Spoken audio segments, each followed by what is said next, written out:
Okay, out of executive order.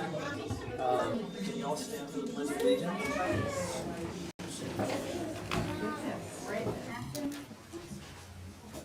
I pledge allegiance to the flag of the United States of America and to the republic for which it stands, one nation, under God, indivisible, with liberty and justice for all. Thank you.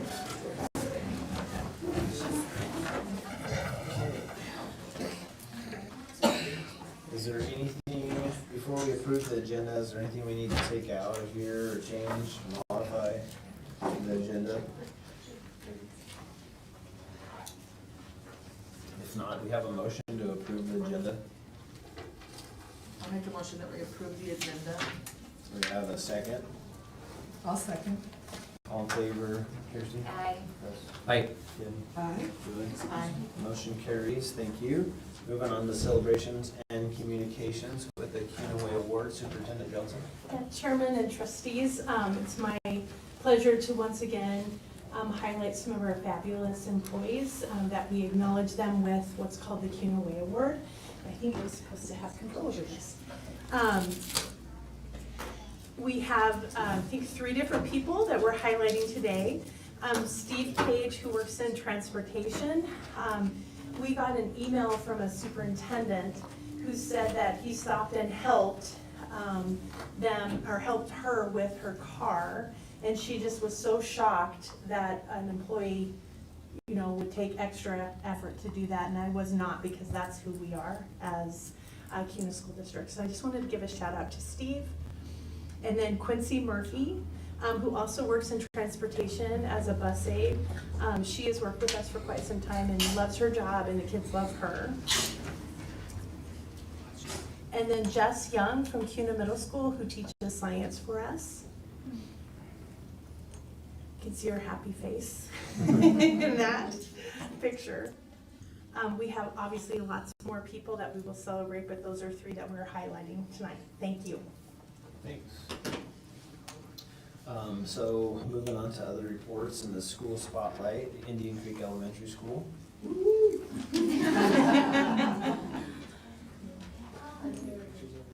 Yes. Good evening, Chairman and Board of Trustees. Thank you for having us tonight. So I'm going to launch us, but as you can see, we have a whole crew of people to help me present. So at Indian Creek over the last 3, probably 4 years, we've really been working hard on math. That's been our focus with our professional development. That's what a lot of our collaboration time has been focused on. We've done we recently added the training this year with Boise State and Emily Leckie that we've been doing. So we wanted to celebrate the work that we've done, and we've actually have some evidence that what we've been doing is working. So I wanted to show you this. This is it's called a splatter plot. And as you can see, it's a quadrant, and over here is where you want to live. It's the high performance, high growth. So as a school, and this is highlighting just the CUNA schools, elementary schools, Indian Creek is showing as high performance and high growth. So there is a school that's beating us over here in higher performance, but we are showing the higher growth. So that was a huge success for us, because we always talk about, like, our kids come in at a certain place, and what we can do with them when we have them is the most important thing that we do. So the growth is always our goal. Every time we set our school-wide goals, it's growth focused. So it was really neat to be able to celebrate the growth that we've had as a school. Next one. So this is also showing it's comparing our fall data to our, I would say data, whichever. It shows our fall compared to our winter, and it shows the growth, and you can see it has all of the elementary schools, and there's lots of celebration with all of our elementary schools. But for our fall, we came in at 9% growth, so this is our on grade level and above grade level. And then we had our growth with a 32% increase from fall to winter, which is huge, because the test that we're actually taking for iReady for math is a diagnostic, so it's actually rating them on where they're at the end of the year and where you want them at the end, and the skills that they're focused on at the end of the school year. So, are you missing anything with those things? Perfect. This is the other thing we wanted to highlight, was just this shows in the different areas. So we have numbers and operations, algebra and algebraic thinking, measurement and data and geometry, and it shows the growth that we made in each of those areas so this is our fall scores, and these are our winter scores. So again, huge growth, and especially in 2 of the areas we've had the most growth, but growth in all areas, which is neat to highlight too. So we celebrated with our bosses and talked about the excitement that we had for our growth. And Wendy asked me, she says, what do you think it means, and how did you get so much growth? And so we talked about it at our leadership meeting, and we talked about the things that attributed to the growth that we were seeing. And we came up with quite a few, but we had some main ones that we were highlighting. And when we went through it, I was like, this is all the things that the teachers are doing and the things that they've been working really hard on. So we're going to present on each of the different areas that we feel like attributed to the growth that we're seeing with our students. And obviously our students are working super hard too, but we narrowed it down to 5, 6, maybe more than that. So the first one is we this year did a building thinking classrooms book study that was led by Tammy McMartin. So she's going to do a little activity with you guys and highlight that. We did a lot of work with our PLCs, and kindergarten is going to highlight that. We worked a lot on our assessments, which first grade is going to talk about. Second grade is going to talk about the planning that we do each year, the scope and sequences that we put together. And then third grade is going to highlight goal setting. And then Danny with our WIN team is going to highlight the personalized learning paths that we've done with iReady and as a school-wide growth that we've made there. So I'm going to turn the time over to Tammy, and then we're going to just work through those. And then Tammy actually she's going to work with all of you, and some students are going to help her. So as Mrs. Barker said, we have been doing a book study this year with a book called Building Thinking Classrooms in Mathematics by Peter Liljedahl. This book is actually taking the math education world by storm all across the globe. And it's based on 15 years of research by the author. He went into classrooms and he found that too many math students are not thinking enough. They're doing a lot of mimicking, but not thinking. And if they're not thinking, they're not really learning. So he developed 14 practices, and I've been using many of them in my classroom, and I've seen such growth in their competencies and also their math skills. And thanks to Mrs. Parker, you get to experience 3 of those practices tonight, along with some friends, so they'll help you out. Okay? So you're going to experience a task, a thinking task. Also, random groups is part of building thinking classrooms. And then vertical non-permanent surfaces. So all our math is done on the wall on whiteboards. And like I said, I've got some friends who are going to take really good care of you. So here is your task. It's called The Answers Are. The answers are 15, 1, 1, 1, and 19. You have 1 through 10. You have to use all of them once. You have 4 operations. You have to use each of these operations twice, but one of them you'll use a 3rd time because you have 5 expressions that you're going to make. Okay? So I'm going to bring up my friends Grayson and Caleb, and then I'm going to borrow a 3rd grade friend, Reagan. So Reagan, why don't you go to number 1? I'm not going to randomize you guys because we want to spread out the knowledge here. And then Grayson, would you go to number 2? Make sure that you go to number 3. Okay, you guys can turn those around, all right? See, they're ready to go. Now, I'm going to randomize you, friends, and you're going to go to the task that matches your number. So we've got aces are your 1s, 2s, and 3s, and these guys will get you started, okay? So here we go, randomizing. So just look at your card and then go to the number that matches your number. Have fun.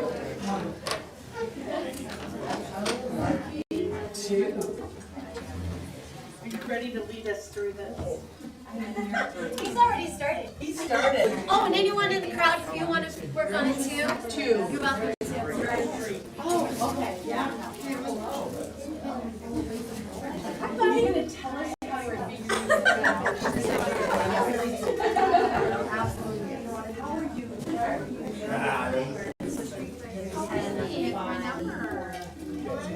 Are you just kind of trying? Yeah. Oh, you're doing a good job. Yeah. Because you know, she has numbers.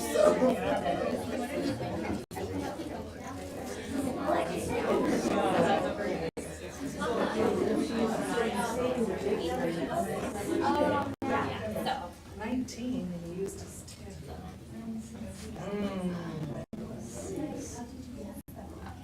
Okay, so minus 4. Yeah. Like,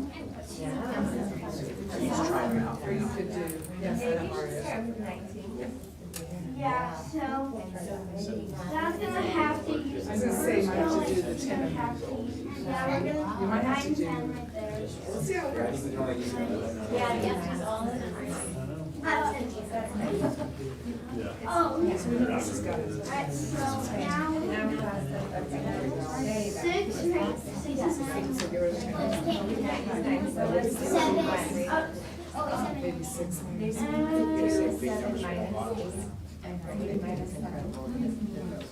There you go. My third doing way by system, you know, 7 and 8. Okay, thank you. I was a little confused. Hey, buddy, you got it, dude. You are the man. Yeah, he was working hard on it all. This is wonderful. This is what we're doing. I read the book. Oh, did you? Yes. Yeah. Yeah, there's some things that are good. You know, some things are like, oh, that's like rendering up a little too much, or you know, with the whiteboards and hardly good things like it. They're great. Or do you do that? Do you want my twos?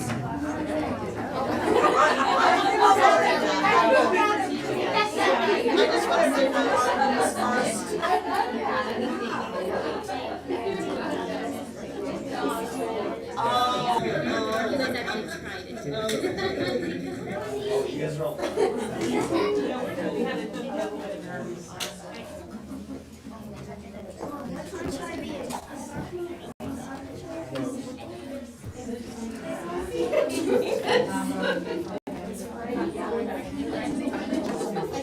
Oh, yeah.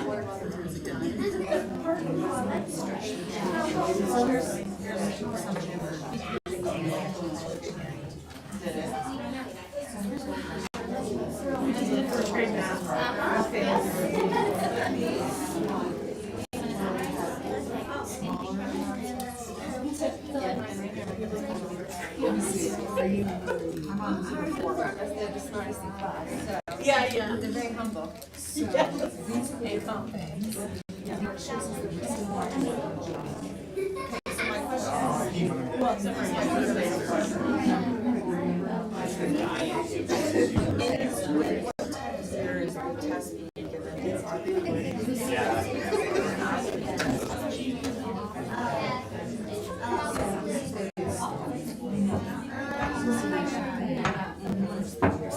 Or you could do like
yes, and can't probably remember this one.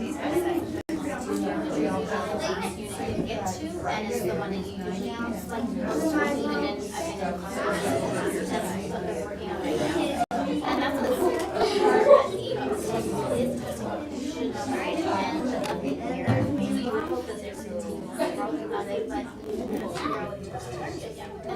but yes, most likely. Yes. I know, so this is showing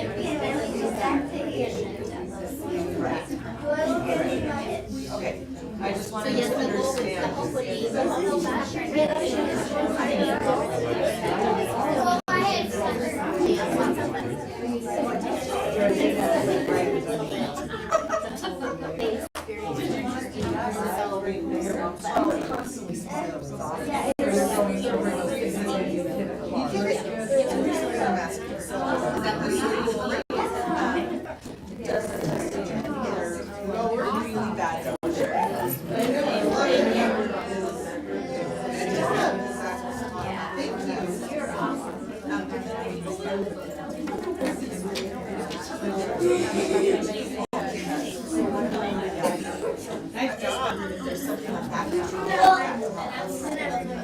Thank you for playing along and engaging with us. You can say they don't want to be done until they figure it out. In fact, if I say math is, they say figure out. And so it's their identities. They are mathematicians, and they have a lot of stamina and a lot of stick-to-itiveness, and they're really thinking. So thank you for playing along and watching how brilliant they are. Thank you. Thank you, Ms. McMahon. All right, kindergarten is up next. I don't actually know how to use this thing. Let's hit the next one. So kindergarten's going to highlight our thank you, Caleb and Grace, and thank you guys and their families for coming. Thank you, thank you. So kindergarten's going to highlight our professional learning communities that we worked on, I think, 5 years ago when we started PLC work and trained a lot of us principals in it, and then we implemented it into our school. So they're going to talk through the things that they do within their collaboration time that we get each Wednesday. So I will click for you. Okay, thank you. So, oh, no, You want me to go back to the I need that, thank you? thank you, that is huge for us. And honestly, it is, this is probably our most important slide, because, to us it is, at least, because we want to say thank you so much for providing us the Wednesday collaboration PLC time. It has been huge. It has allowed us to do amazing things with our students, and I will tell you, I've done this for a long time, and we would not have done half the things that we have done for our math and for our students if we did not have this time. There's just not enough time in the day. We teach kindergarten, and we are up on our feet all day long. We don't have time to plan. So thank you, because we're excited to share with you what we do there. It has helped us as a team, as a school, and individuals to help the needs of our students. So as Kimberly had said, our school goal was math. And so for kindergarten, our math goal was at least 70% of our kindergarten students will achieve tier 1 on the Math iReady assessment. And as of March, we have already surpassed our goal and we are at 84%. And I'm telling you, it's because the new things we've started this year with our collaboration time. So now we're going to share with you what we've done for this exciting stuff. Using our collaboration time, we've been able to create a working document with activities and videos for each math lesson. All right, thank you. We've also created a year-long scope and sequence, bringing all content taught to one document. By utilizing these documents, it drives our instruction and keeps us cohesive as a team. This school year, we were encouraged to give 3 pre and post common math assessments. As a team, we went one step further and utilized our math curriculum, iReady's common weekly comprehension checks, to help guide instruction and allow for reteaching if necessary. Every Wednesday during our PLC time, we take our data and discuss as a team what worked and what we could improve on. It makes such a difference in our own classrooms when we're able to collaborate and work together. So on Wednesdays, we meet as a team to discuss the math results that Rachel just shared, and also in addition our iStation progress. This information drives our win time instruction. Win time stands for what I need, which is where students receive the individualized instruction. This is a win-win, or literacy win. And this effective win time has helped our iReady and iStation scores show consistent progress, which our students are then able to graph these results. Go back to the graphs right there. So they graph these results in their binders, and then they can take that home and share their progress with their families. Again, thank you very much for this collaboration time that we're allowed to have. Awesome scores, guys. Yeah, looks They've great. been working really hard. All right, now first grade is going to talk through some assessment work that they've been doing as a grade level. They are short a team member who got strep throat, so they, the person that was supposed to be doing all the talking, yeah, we said it was very timely that she got in yesterday. Yeah, she got it last night. Yeah. About 7 p.m. So. So we have, like, iReady has a lot of assessment and a lot of really good assessment that we use all the time. But they are missing one key component, and that is number sense. They don't assess number sense as much as we would have hoped that they do. And number sense is extremely vital to math. Without having sense of numbers and what they are and what they mean, you just can't do math. So some things that you find in number sense are subitizing, the counting progression, spatial reasoning, our benchmarks of 5s and 10s, 1 more or 2 more, 1 more or 2 less, and then part whole math reasoning. So we wanted to assess these more so that we could do better instruction based in these areas.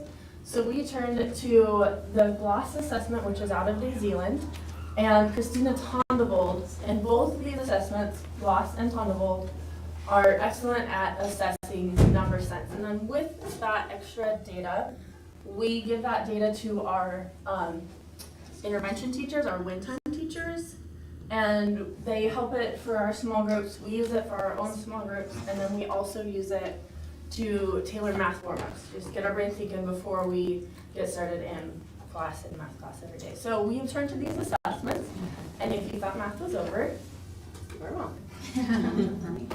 Sure. Okay, you do it for me. So we're going to give you an example of subitizing that we use with our students. You'll see some dots up there, and you'll have a few seconds, and then you'll take it away. And I'm going to ask if you could share what number you saw. All right, you ready?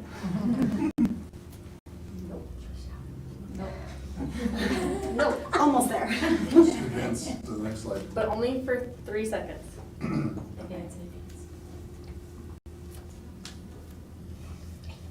Okay, so how many dots? Who would like to share? 8.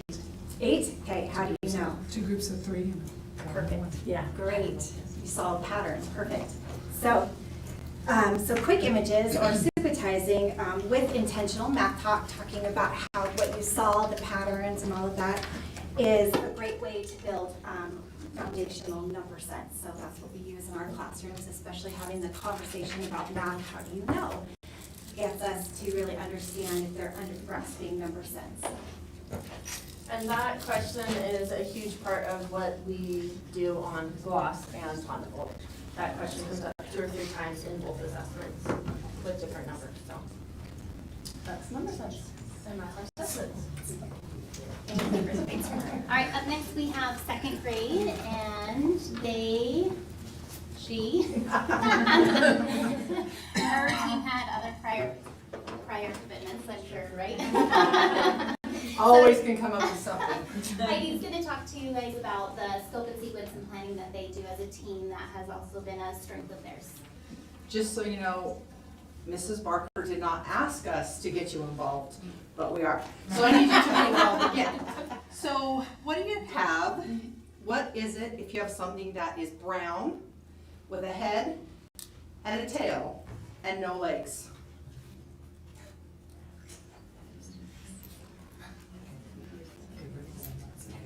When anyone knows.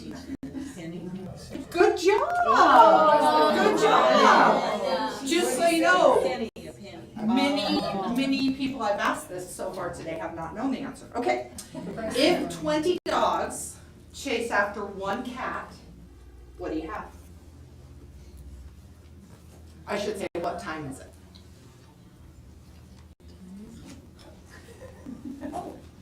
Is it 20 after 1? Yes, good job. 20 after 1. All right, what shape do you need to be careful of? Okay.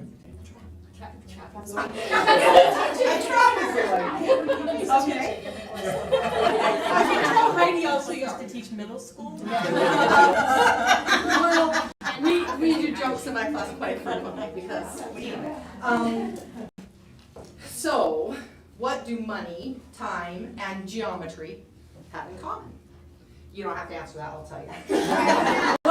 What we noticed as we were doing our scope and sequence after having gone through the math curriculum, we noticed that we agree 100% with what first grade told you, that it's very light on number sense. But we also noticed that the placement in the curriculum of money, time, and geometry, and mostly not shapes, but the vocabulary of geometry. It's really hard for kids to learn those things in the 1 week segment that's dedicated to that topic. And so what we did with our scope and sequence is when we went through and laid everything out, we just did a revolving, whatever you want to call it, spiraling is. And 1 week we do math, or 1 week we do money, the next week we do time, the next week we do geometry vocabulary, and then the 4th week we throw in graphing. Because graphing, the kids love it and they can kind of learn it, and then when that segment in the book comes up, we can use that time to dedicate it and let it be some number sense, or let it be some 3-digit addition and subtraction, which are also very difficult for the kids to master in a 1 week or 2 week time. So we were just, when we do our planning, we put that in, and then we do those things also during our win time, and with our small groups we do kind of like lots of people have heard of daily 5 reading groups. We kind of follow the same pattern and do math groups in 2nd grade. So kids are broken into different groups and they work with us in small groups. We still do whole group teaching, but they work with us in small groups as well. And I do think, although our data this year, I didn't put 2nd grade graphs up because we didn't want to do that. But they are learning and they are doing better. And doing the time and the money, it's just a developmental thing. They need more exposure and more practice with those things to be able to master them. And so that's what I got. Thank you very much. All right, 3rd grade is going to share on goal setting that she has some 3rd grade helpers with her as well.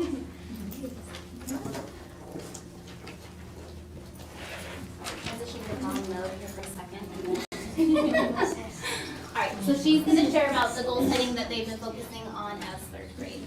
All right, so I started to plan out something to say, but then I was like, my students are the ones who create the goals, who celebrate their goals, and it's a very student-led thing that we do in our classroom.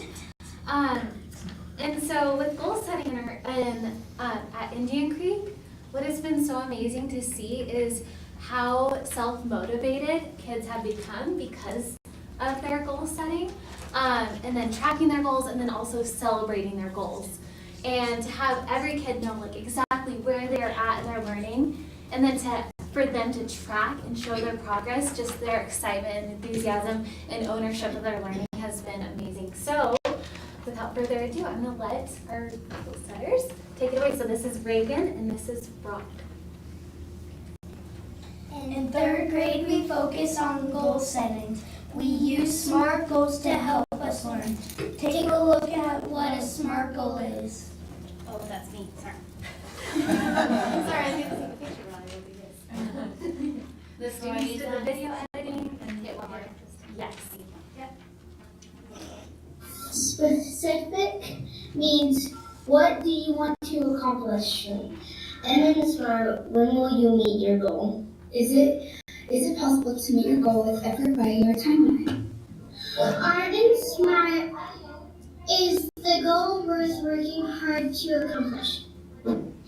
Timely, what is the deadline you set to meet your goal?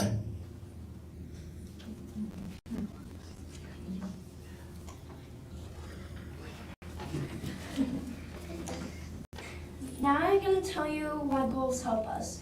Goals keep us motivated. They keep us organized. They help us do hard things and keep us challenged. They give us opportunities to grow and reflect. And goals give us an action plan. Now I'm going to tell you how we organize our goals.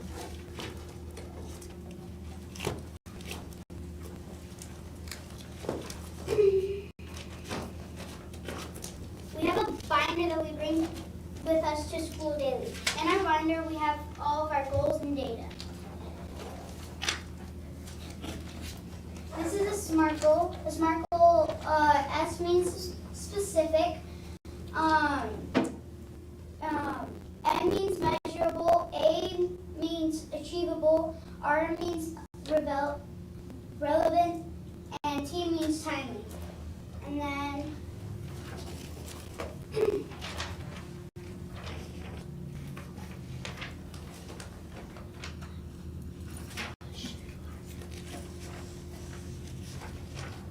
this is basically just our math data and our reading data.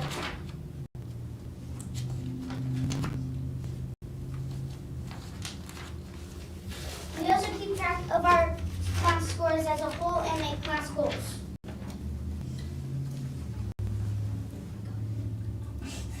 Making and reflecting on our goals has helped us challenge ourselves and has helped us make progress in math, reading, and writing. Goal setting is a very important part of our learning.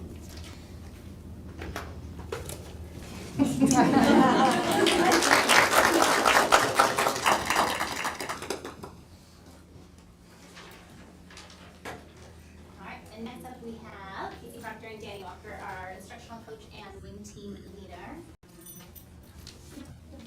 So I have been in this district for a really long time and I've never had to present at a board meeting, so it's a little intimidating. I just want you to know. I'm sure I speak for everyone that has already been up here. But one area of math that we have been working on, and it's just one pillar of math that we have worked on as a school, is iReady online lessons. So what we did was, every student has their own independent pathway based on their diagnostic assessments. And so then each child receives a punch card, and the punch card starts like this without any punches, and every time that they complete a lesson, they get a whole punch. And then when they get their whole card filled up, then they go turn it into the office, and the office has prizes for them. We made a goal for our school to get 10,000 lessons passed by Christmas time, and at Christmas time we passed 10,000 lessons. And so we had Pluri from iReady come out and visit our school for a second time, because that was our goal. Was when we reached that, we got to have Pluri come out, and it was a surprise, and it was a lot of fun. So we ask students to spend 45 minutes a week on iReady lessons, to be passing those. online lessons. We create goals for the entire school to reach. And we celebrate by bringing in Pluri. We celebrate with awards. We celebrate with our cards, and our cards are all displayed on the wall in the cafeteria. So when they walk in, they can see how many lessons we have reached every day, and they can see all of their cards. You can see in this picture all of their cards. So although computer programs are not everything, they're just one little pillar of what we do, but it has helped us as an entire school to meet those goals and meet the time that we need on those iReady lessons to help improve our diagnostic scores. Thank you. And with a focus on that personalized learning, we think about other modes that the students are engaging with mathematics. So we have our small groups that have been discussed, and we have our whole group. And at Indian Creek, we are committed to joyfully teaching the hearts and minds of learners through dedication, perseverance, and good teaching practices. And so with a focus on those good teaching practices and implementing, we have systems in place. So those kids are busy working, playing games. They might be on a computer. They're then working with the teacher and focusing on that. When we get those in place, then we can then drill in on our core instruction and have professional development, which I get to work with Mrs. Barker to plan and feedback from our school leadership team. And like she mentioned, we've been working very diligently for 3 years, although I feel like we're just getting going too at the same time. So it's been amazing having Tammy be a teacher leader, leading us through building thinking classrooms is just one way. We also meet once a month as an entire school and have been really drilling in to using learning progressions and common assessments in the role they play, which they highlighted these things. And moving forward into the 5 practices of teaching mathematics.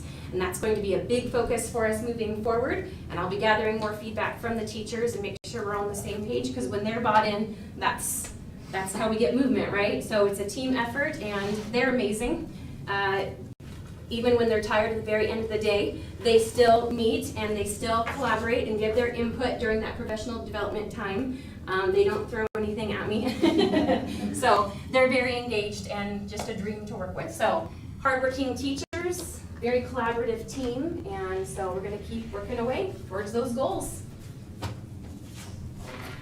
Thank you so much for letting us share. Oh, yeah, thank you. Yeah. And just a little, like, the plan is to have a little note with it and stuff, but thank you for your partnership. You guys volunteer, and it's incredible to me how much time that you give to this district. So, I mean, truly, right? We all give time beyond our time. So we didn't buy these, it was from Curriculum Associates. But hey, regifting is okay because the intention behind it was, thank you for your support. And they're nice pens. Thank you. Thank you. Thank you for letting us celebrate our growth, and I selfishly made them all come because 1, I hate doing this by myself, and 2, they really are the ones doing the hard work. Kevin and I were just talking about it, they just make me look good, and they do all the work, and so I wanted them to be able to celebrate and talk through the things that they've been doing, because they really are the ones with the boots on the ground doing the hard work and committing a lot of time to doing what we are here to do. So thank you for letting us share and for your time today. I appreciate it. Thank you. Thank you.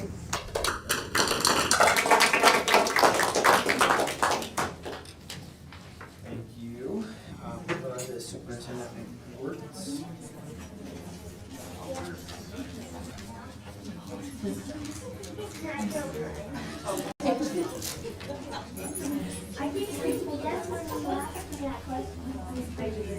Chairman and trustees, it's kind of fun to be able to see the spectrum of students that we serve. They talked about getting kids ready for their next step, and we're going to talk about where we want our kids to get to. When we think about any planning that we do, we always think of what is the end result that we want. And I will talk to you a little bit about, this is not a new topic for you, but I know in the past, every time we've had an early graduate, it's come up. That while our students meet our graduation requirements, there are some things missing. And so this is a draft for us to engage with you, to make sure we're on the right track, and we plan to come back and get formal adoption from you. So from kindergarten all the way to now our graduates. I'm going to turn this over to Robbie and Dave, who are going to talk about the work they've done on a profile of a graduate. Do you want me to move it? You got it. Okay.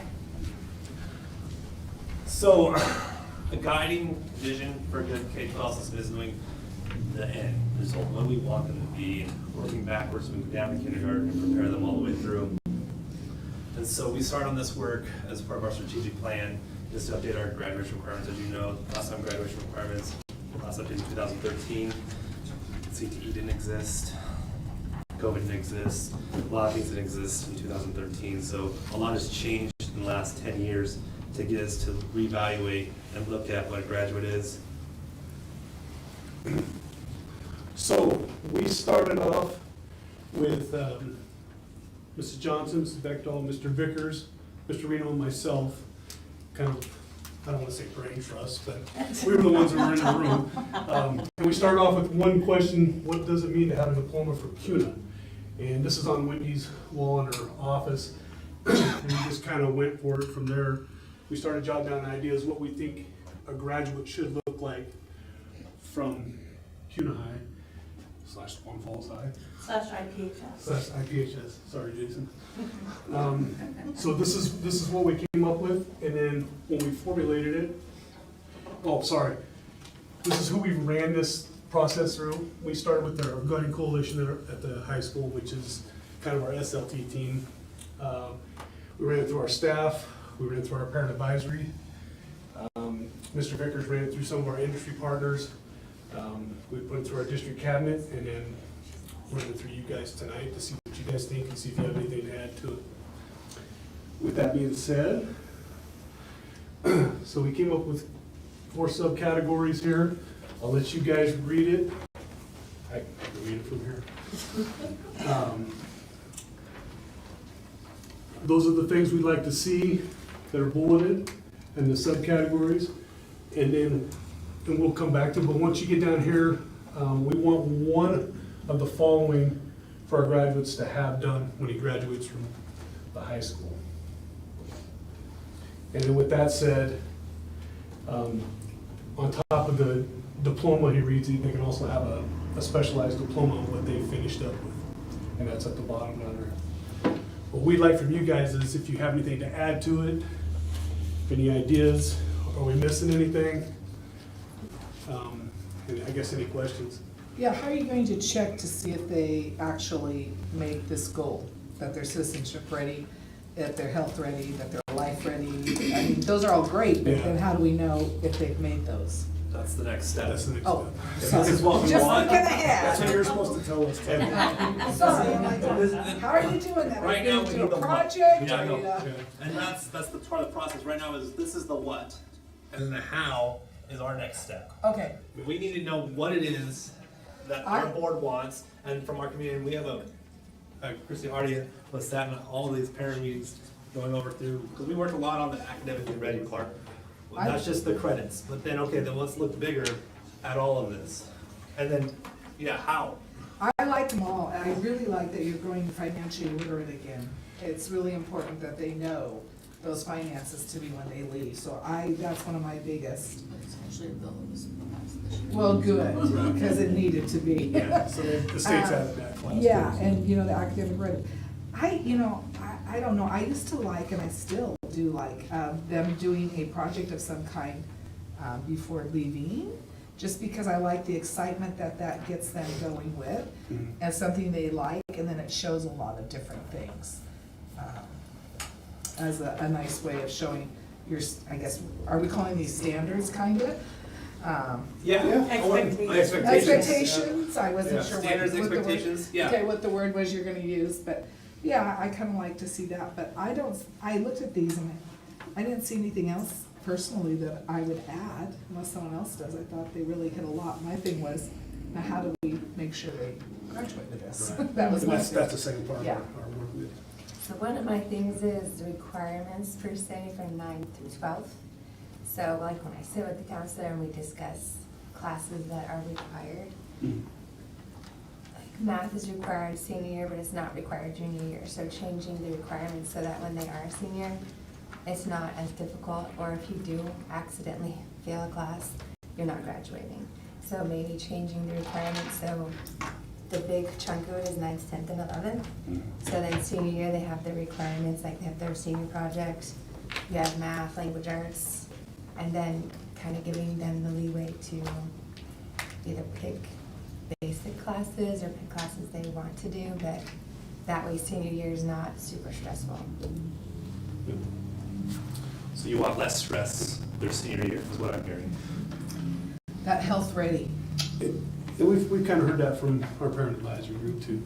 Because that kind of fits into our career technical internships and certifications, to have that flexibility their senior year, so that they can go to those internships, they can go to those apprenticeships, or they can go to the work-based learning projects. So we hear you on that one. And then what does citizenship ready mean? Just being a good contributor to our society, basically. So how do they fulfill something like that during history class, or Well, what's the expectation? that's part of the how. Do you want sorry, an involved community member? Do you want, is that something that's of what you want? Do you want students that are community involved? And we talked about having each kid do a community service project, something like that, to get involved with the community.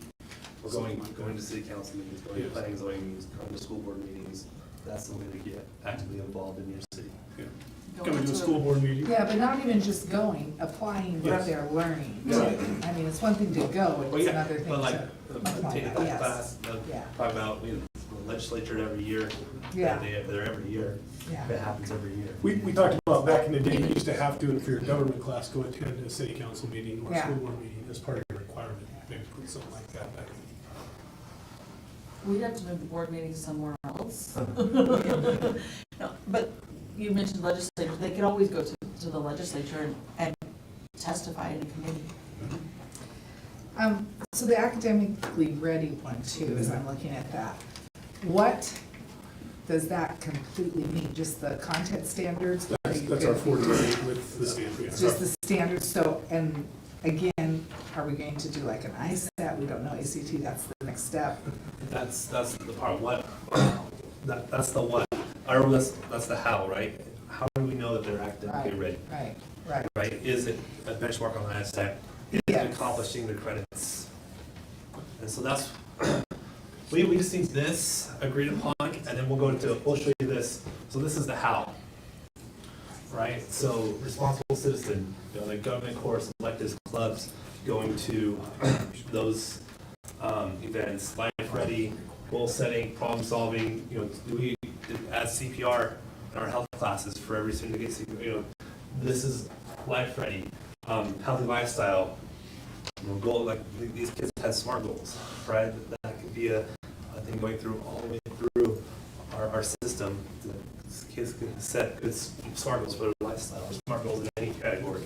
But one thing that we like the most is like the diploma, the different diplomas.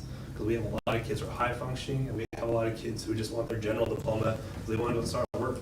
We have some kids that want to go to college, we have some kids that want to go into industry, or we have some kids that have already got their CTE industry. And so which one do they want to strive for? So this goes along with the Idaho diploma or CUNA diploma. Well, it's a CUNA diploma. That's what we decide, what you guys decide. Because we're in a unique opportunity where we're looking at this right now. We can decide, you guys get to decide what you want. So in other words, they can have, what you're we're proposing. Proposing is different, it doesn't have to be a standard diploma. They could get a STEM diploma, a GEM diploma, CTE diploma, military diploma. And we would have, criteria to earn. If you go back to the other slide. So that would connect to the academic. That's what I Right. Right, yeah. it'd be on top of that. Yeah, I mean, I like that idea, but I still think academics are kind of. Well, we would still have to meet the state. Well, that's why I'm And asking so- them that I. So would there be specific classes to get those diplomas? Absolutely, yeah. Just saying. So like, in the CTE, right, we have kids who that take 12 CTE classes, or they take AC, or they get their like welding, we get a CT certificate in welding, they get their EMT in construction, they don't get questions because when they've gone through the capstone class. We have each CTE class or course, a student takes 2 or more classes that take what's called a workplace readiness assessment by the state. So that could be another data point to show are we ready for the workplace readiness assessment. So do we incorporate that, focus on that more? What is it that we want to focus on? Okay, so I'm just trying to picture this in my head. They'll have a regular diploma from CUNA, and then they could have one of these to go along with it. Is that correct? Or this is the diploma? This would be the CUNA diploma. We would have a menu of. So you have the Idaho diploma, and then you have the CUNA diploma to go with it. I'm just trying to picture. We have the we would have a variety of options that kids could strive for as far as options for diplomas. They would all be from CUNA. CUNA. Yeah. Kind of like an endorsement. So how does that focus. reflect with the other districts in the state then?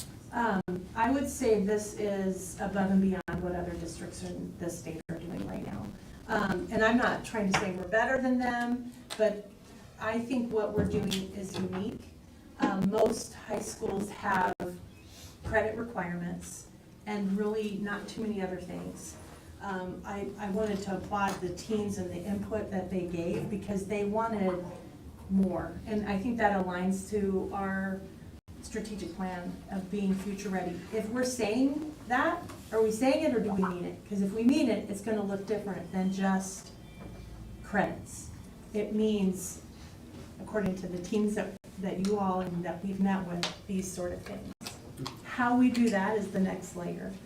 And I think we could have it be very different because kids do all sorts of things, not always in school. Like they might have leadership opportunities in their church, in their community, you know, those sort of things where we could take that and give them credit for those opportunities. There's more of your community-based stuff there. Yeah. This was just like a quick brainstorm of like the first steps Where you're to how. going. I think the teachers are gonna have some really good ideas as well. The coalition really got into it. We kind of gave them a blank slate and asked them to put down our brainstorm and just hear how close it was and what they put down. I have to think on this. Yeah, that's- we're not asking actions, we're just getting input. Yeah. That's the action that just input from you. If you want to take it back and come back next meeting and I mean, I guess you could do like certificates on the diploma if you don't necessarily want to do 20 different diplomas. I mean, if they earn a CTE, then you have their CUNA diploma and then you put whatever the certification sticker on the diploma. Exactly. So, I mean, you could do something like that too. But yeah, and the whole idea is to help drive students. What do they want to go for? Because then they have multiple You want to, diplomas. and I get that, you want to make them ready for after Just trying to get more successful. rounded. And I understand that, I just, I think. It's not a bad idea. Any other questions? So we'll let you guys think and we'll come back next week. Okay, thank you. Thank you. Thanks for your work.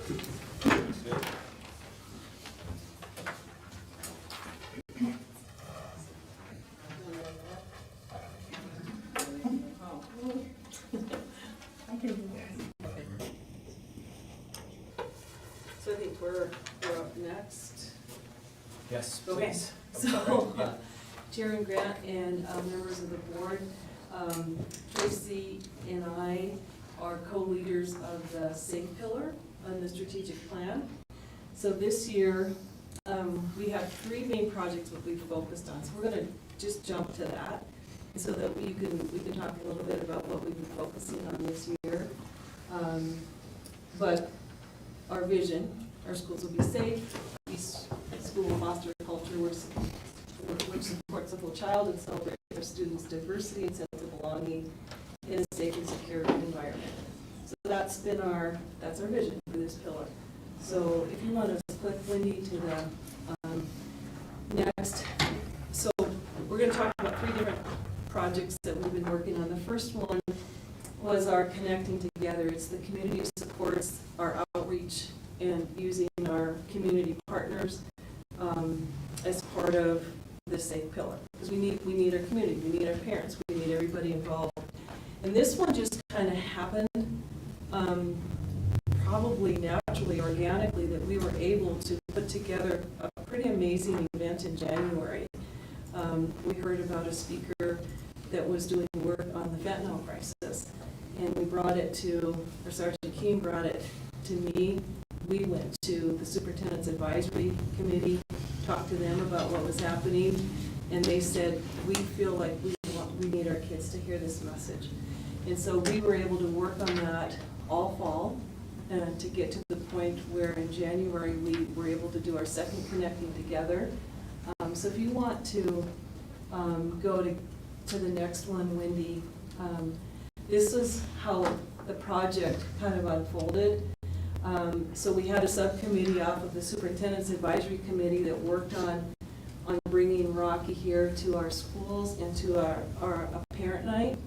And then we had another event for athletes that wasn't really connected to the Kuna School District, but it was a Treasure Valley event over at NMU on Friday night with athletes.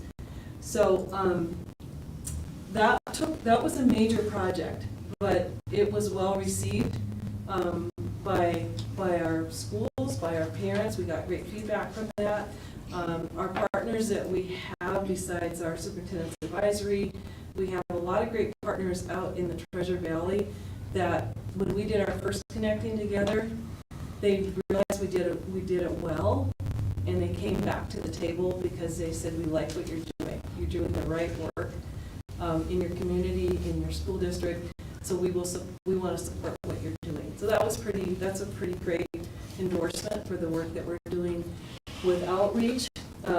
We are looking at, and I don't know why this didn't go in, but right before this one, I put in here Hope Week.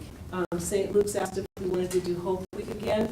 If any of you remember last year, after we did our first Connecting Together in May, all of our Superintendent's Advisory went out and they did Chalk the Walk at all the schools, just putting positive statements and doing all that. St. Luke asked if we wanted to do that again. They said, we'll supply all the materials you want. I reached out to the Superintendent's Advisory Committee and they said, yes, I'll take Fremont, I'll take this. So we've got some ideas for the week of May 8th to the 12th. I don't know why, I thought I put it in there, but I didn't get it there.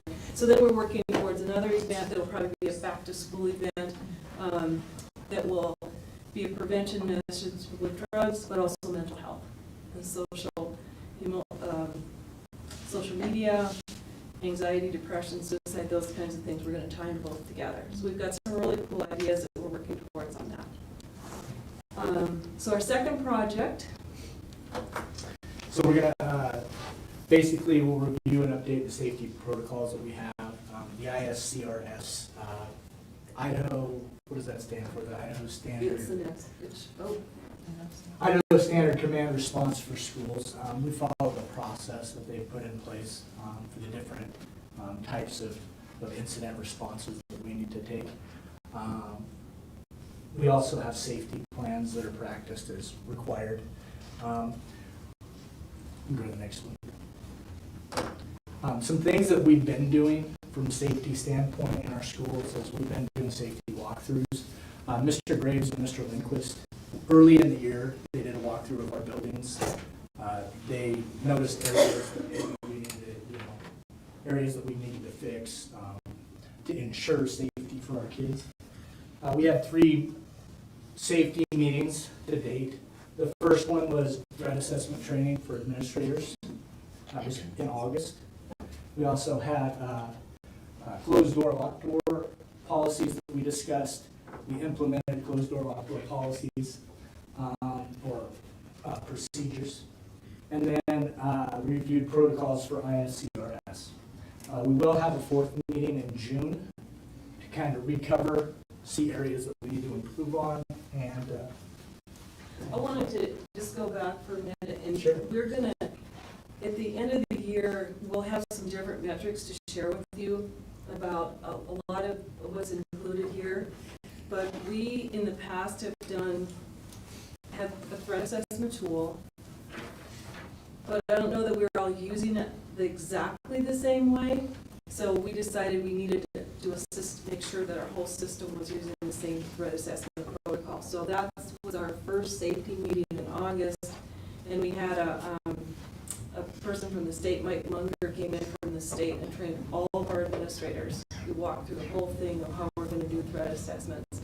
And so behind the scenes, Tracy's in charge of getting team members to do threat assessments in every one of our schools when that need comes up. And so it helps them decide, is this kid low risk, medium risk, high risk? Does it come to me for an evidentiary hearing? What are other things that we do? So a lot of that work is way behind the scenes, but at the end of the year, we're going to go through like how many threat assessments. We'll have some other data that we've done a really great job of doing these assessments, and it's systematic. When I put our threat assessment teams together, I try to get administrators from different perspectives. So if I had a student from junior middle, I would try to pull administrators from other locations, generally elementary, high school, so you're getting a different perspective. So we can give a good piece of information to the building administrator and to assistant superintendent back at the district office. So it's been a really interesting and really good process, I think, for those students that really need some help. And they're each doing it, but I'll tell you what, they've been really consistent in where they see things. So that's been really great. It's been helpful for me of what comes to me. But we do a lot of that behind the scenes.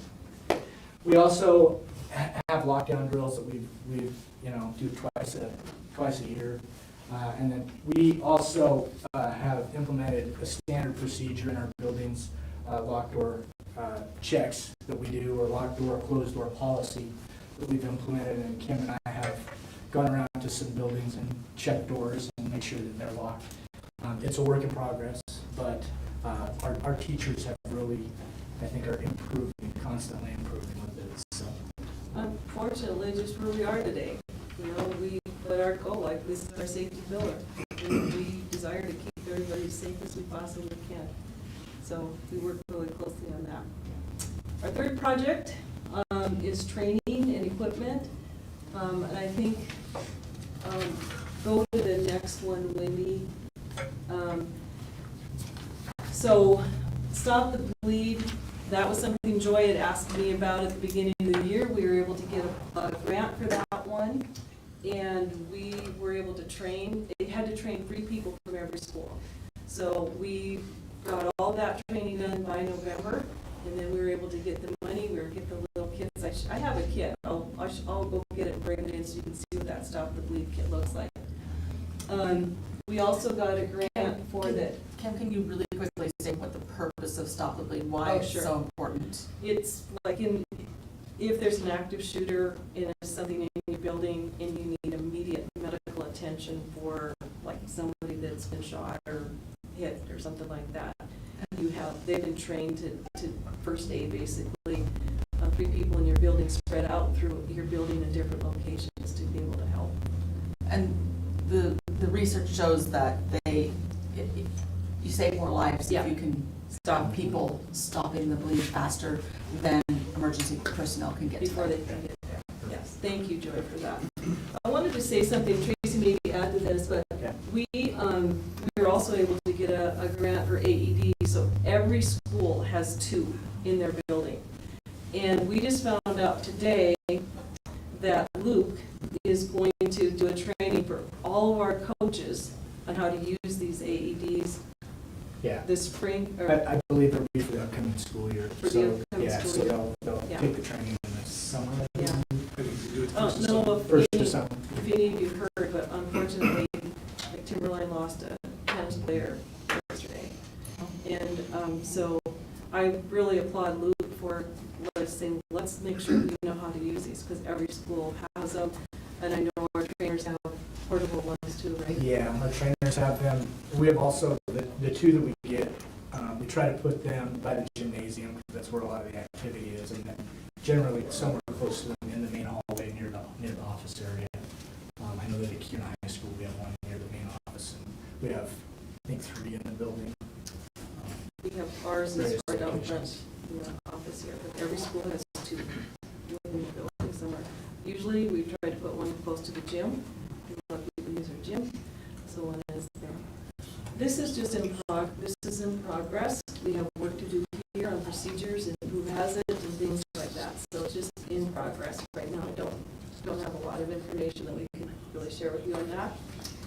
But if you go to the next, and Wendy asked about metrics. So we will have some different metrics for you, some other data at the end of the year, because some of these things are in progress. But what I wanted to share is that the connecting together that we did, the Office of Drug Policy gave us a grant to help us pay for some of the venue for some of our expenses that we had for that connecting together. And so they highlighted Sergeant Keene and I in their February Office of Drug Policy newsletter that goes out across the state, because they were impressed with the work that we did as a community in that connecting together and the prevention message. Also, Rocky was highlighted, when Rocky came, he was highlighted in a little news clip with Idaho 6. They came out and interviewed him. And then Tracy. Yeah, we've been doing safety walkthroughs, just checking locked doors and making sure that things are in place and that we're doing what we need to be doing. Oh, sorry. I was going to listen, but not now. Okay. It automatically started. Yeah. It did. Yeah. I was trying to stop. Yeah. One of the other areas that I didn't really talk about with the ISCRS is the reunification, that if something happens, moving large numbers of students to certain areas, that's another important area that we've done this year. Every school has a binder with every piece of that, because I've been on the reunification part of the team with Sean Harper and the whole state. So they all have the binder of what's in there in every station that you would go to. We just haven't had a chance to really focus on all the training pieces of all of that. But we have, last year they have buckets, and we have all the things, but we do need to do, we have some more work we need to do, and that's what we'll work on. A lot of focus on prevention. A lot of focus is on prevention, it really is. Yes. And we just want to do everything we can, because we don't want to be that one of the empty chairs. So, and again, what we put down for metrics is just some of the grants, because these are people, and this is not even half of the list, but it seems like when we ask for something, people are like, tell us what you need. Because they do see the work we're doing, and that they believe that we're doing the right work. So they reach out to us or say, tell us what you need. So that's pretty nice, that you know you're doing the right work, and people in the state say, tell us what you need, because we believe in what you're doing. So that's what we're doing, that's what we've been focusing on this year for some of our safety projects. And Tracy's been doing an amazing job. Thank you. So, any questions thank you. I'm gonna go grab one of the South Police and Thank you. Thank you. Okay, so moving on to the consent agenda. Everything looks okay? Anything we need to take out? You have a motion to approve the consent agenda. I'll make a motion that we approve the consent agenda. In a second. I'll second. All in favor, Kirsty? Aye. Russ? Aye. Kim? Aye. Aye. Motion carries. I mean, delegates.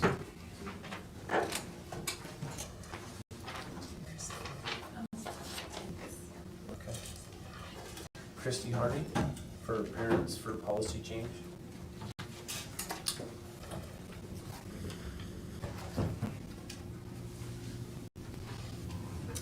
Superintendent, Trustees, I'm here representing the Parents for Policy Change group. I just had a few things that I wanted to bring to your attention. We recently created a motto and mission statement that I wanted to share with you.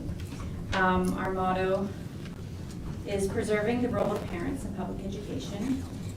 And our mission statement is we seek for policy preserving traditional family values and parental rights in education through partnership partnerships. We aim to mobilize parents in civil discourse towards the school with educators, trustees, and legislators. At the last school board meeting, the new policy committee was officially created and staffed. We are grateful for this. We've been looking forward to it for some time. We appreciate that parents have been allowed to be on this new committee. The reason this policy committee was created was at the request of our group, and yet no one from our group was selected, so we have no representation on it. We've been told that we would have a place at the table to discuss policy. We just needed to wait for the table to be set. The table's set and we have no place at it. All we've asked for is partnership with regards to policy, a place to take our concerns where meaningful change can possibly occur for the sake of our children, so that we can feel safer sending our kids to public school. Many of the issues that we've asked for consideration on, starting in September, are now state law. So CUNA School District policy will be falling into compliance with that, I'm sure, as the attorneys give their weight on that. And there's two bills specifically I'm referring to, Bill 139 called Parental Bill of Rights, and Bill 1100, nicknamed the bathroom bill. We look forward to seeing local policies that will come as a result of these new state laws. We continue to ask that you facilitate meaningful discussions with Parents for Policy Change Group to address our concerns. Thank you. Thanks. Okay, thank you. Moving on to unfinished business. CFO Feather, can you talk to us about the budget? 23-24 budget update.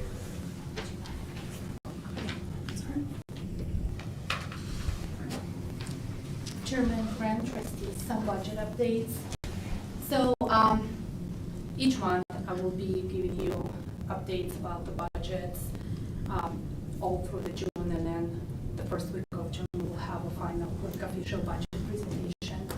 So right now just going through the legislative updates and what we know as of today. So what we know for sure is that the district is going to be funded based on average daily attendance. Just, you probably didn't need to see the whole snapshot, but this is just a snapshot from Idaho Code, so it's in the law. Unfortunately, we were all hoping for enrollment, but the funding is going to be based on ADA, stands for average daily attendance. So what does it mean for us? Just kind of a refresher.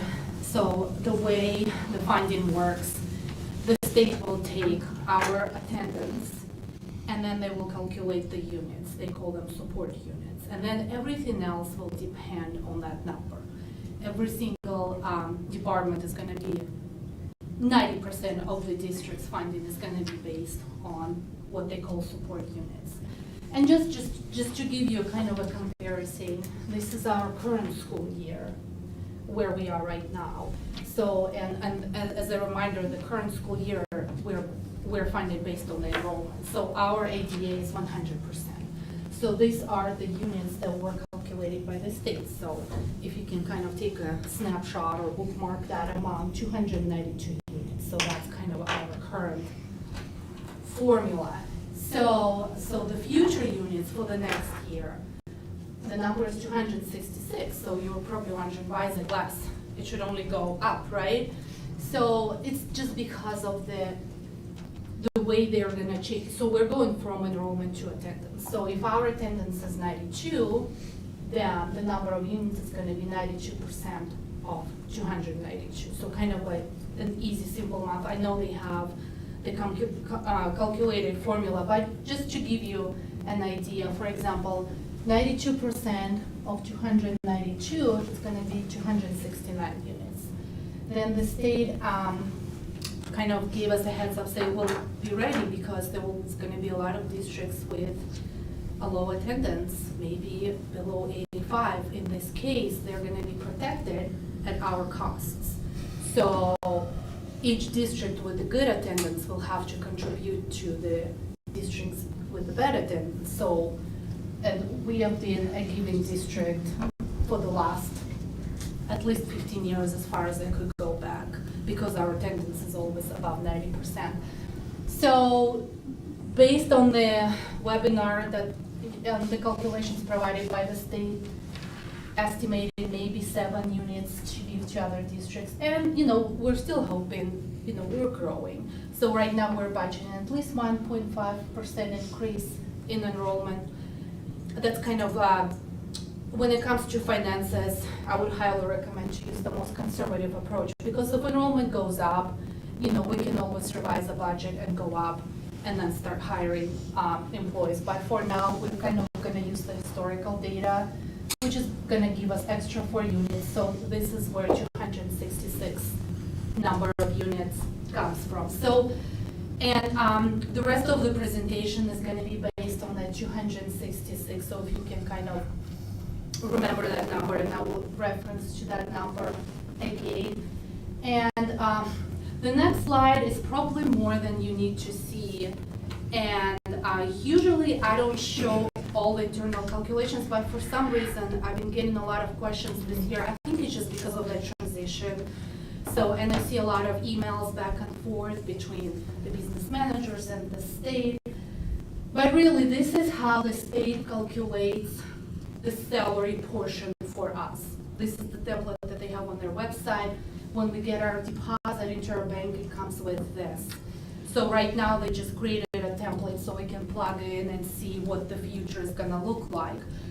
So, and that's what the 266 units, they're gonna decide how many people state thinks should be allocated to us. Hopefully, I'm just kind of trying to simplify. So that's gonna be a deciding unit. So based on that amount, everything else, there is like a ratio and divisors, you probably have heard about it, but that's what the state is gonna say. Regardless of what we actually have, they're gonna calculate this is what we're eligible for. So just to give you an idea, for example, based on this estimation, the state will allocate us 412 FTEs, full-time equivalent. And actually, we, that's not including transportation and child nutrition. The actual number as of right now is 461. So as you can see, there's like almost 50 FTEs difference that are unfunded. So that's just kind of showing the consequences of moving from enrollment to attendance. But not everything is disappointing news. There's some, areas where we could celebrate. So during my presentation, you will hear a lot. I will say base amount, FT allowance. So this is how it works. These are the base allocations. So once the state determines what is that the district is eligible, for example, instructional personnel, right? They'll say the eligibility, the staff allowance is 271, and this is the base amount per FTE, right?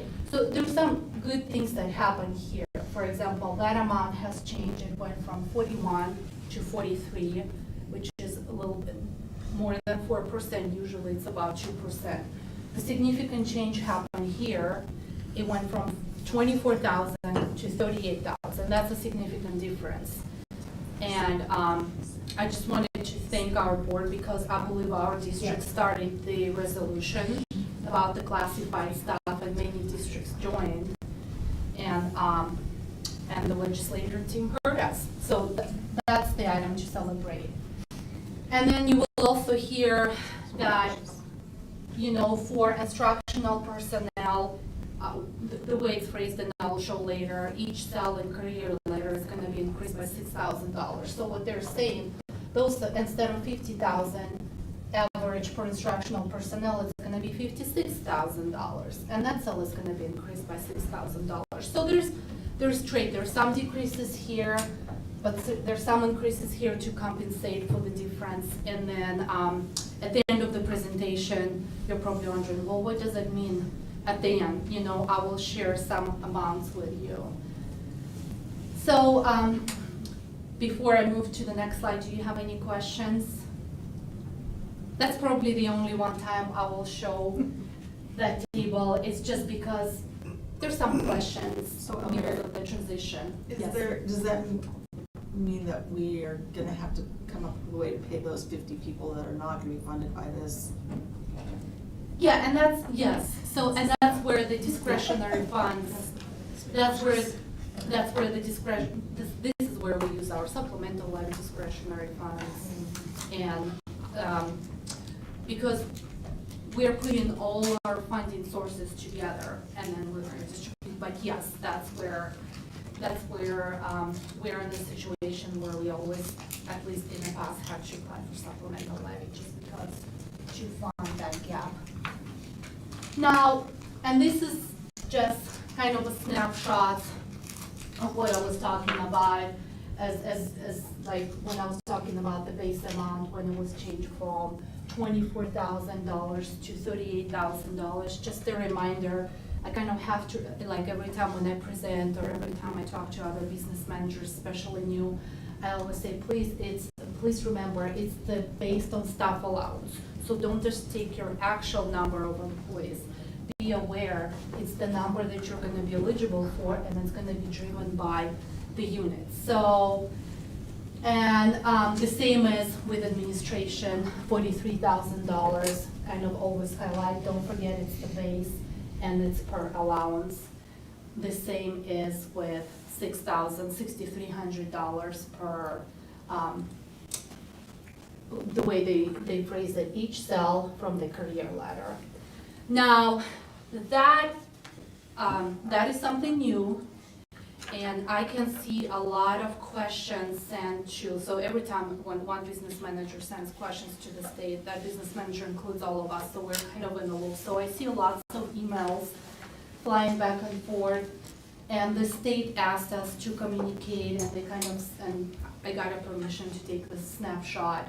It was from the chief financial officer, kind of reminded us, be aware, the $6,300 is gonna be allocated based on allocated FTE, not actual. So we don't accidentally assume we're gonna get extra $6,300 based on the actual FTE.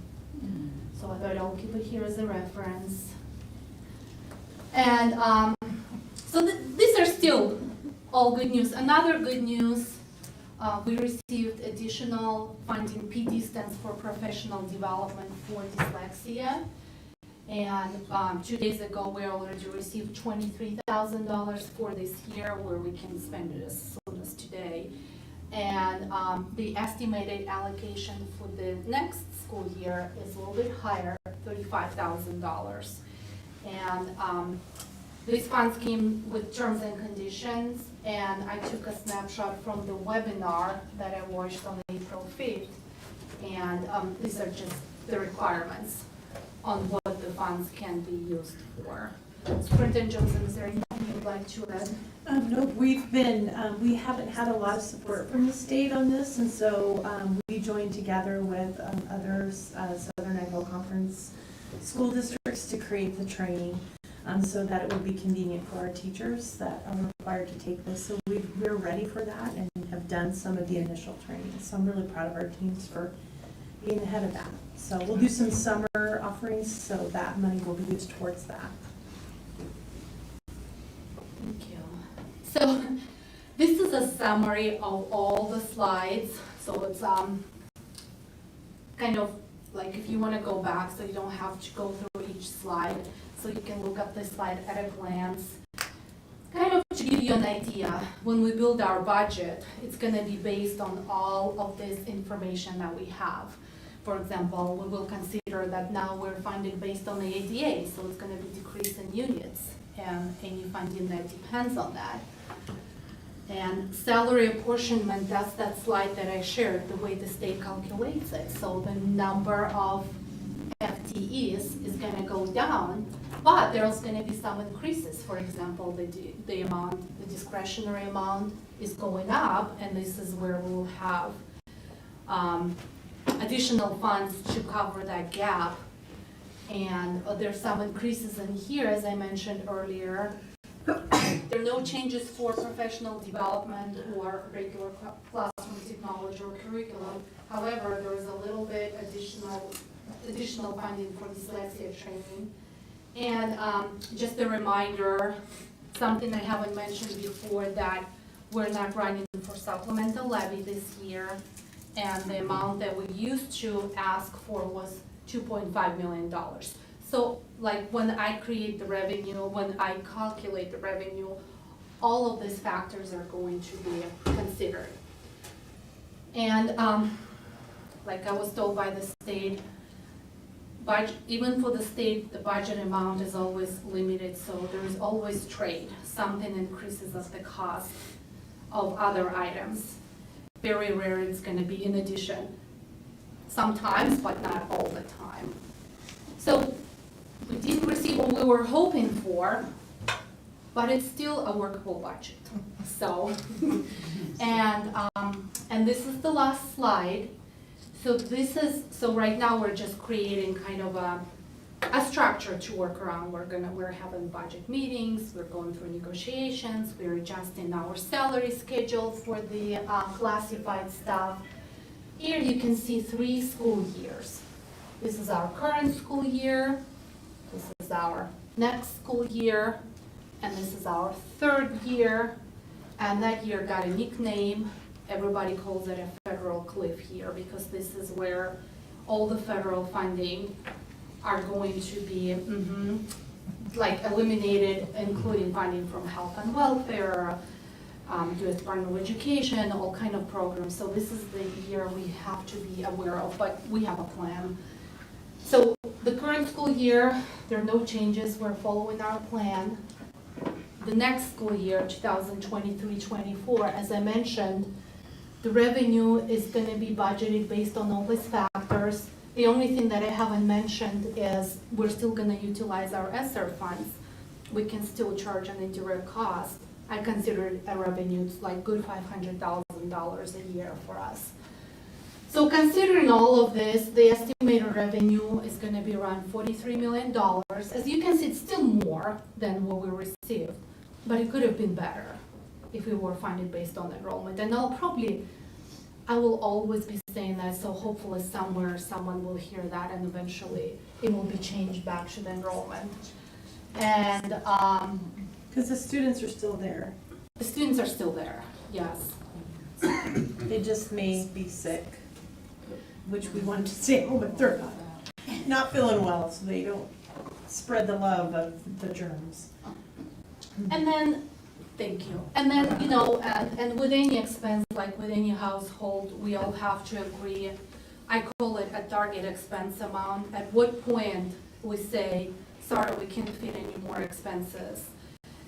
Because every dollar here is going to affect the dollar in the next year. So right now, and it's just the first iteration, I always start with the best case scenario. Financially, use kind of the most conservative approach. Let's start with this, see if we can handle that. So, and as you can see, that's probably going to be the first time the expenses will increase revenues because we planned it, because we're going to use our savings in lieu of supplemental levy, because that's how we're going to use it. The expense will increase revenue, and money will be transferred from the savings to cover the difference. So right now, you're probably wondering, why is it not $2.5 million, right? Why is it only 1.5? So right now, like I said, the first iteration, a very kind of a very first approach, can we handle our expenses by only using $1.5 million taken from our savings, because we know that year is coming. We know big decisions are going to be made over here. We have a lot of wonderful programs that are being sponsored by ESSER funds. We're going to decide are we going to continue those or not. So by not using full $2.5 million here will help us here. But the amount is subject to change because we're still in the middle of negotiations, we're still adjusting schedule, we're still receiving requests from all the departments. So a perfect case scenario is going to be to budget this year with at least 13% in fund balance. That will give us some flexibility to be somewhat in between 8 to 10, hopefully closer to 10% in a year where we're not going to receive federal funding. So With that said, I'm here for any questions, and here we have a link to the detailed Excel document with all our kind of notes and thoughts, different scenarios, kind of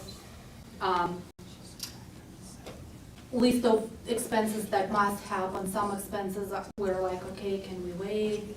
Can we talk? So you can feel free to review the document and let me know if you have any questions. I don't have any questions. I mean, you did a great job explaining that. But I'd like to know where the new budget coming in from the state with all the money for the bonds, or how that's gonna work exactly. The tax relief bill. Well, yes, how that will affect our school district, or can that be money that we can, where can we use that money, I guess is. Well, on bonds, just to pay off bonds is, and will that free up some money too? That's my question, I guess. So I'd like to maybe understand that better. Michael's here tonight to talk about some other options. Thank you, but, Michael. We've been chatting about that. I know he, as our financial representative and advisor, is working with the State Department to understand what that means. That's exactly, I just We've like to see. heard all sorts of things, Yeah. but what is it really Well, gonna if mean? it goes to bond, will it free up some other monies that we have, and will that be able to be put in here? I just would like to see what that looks like, and maybe have a We would future too. time. Yeah, and maybe it'll take a while, but I'd just Yeah. like to maybe have a presentation so I can see that. Absolutely. Yeah, would you like to see it within next Whenever you month get it for explained to you and you presentation? understand, to Yes. explain it to me, I'll be I can ready. definitely. Hopefully on Thursday, maybe they'll have some ideas. We have a legislative meeting. Okay. Ready. Okay, I'm just glad that you were in my math group. Okay.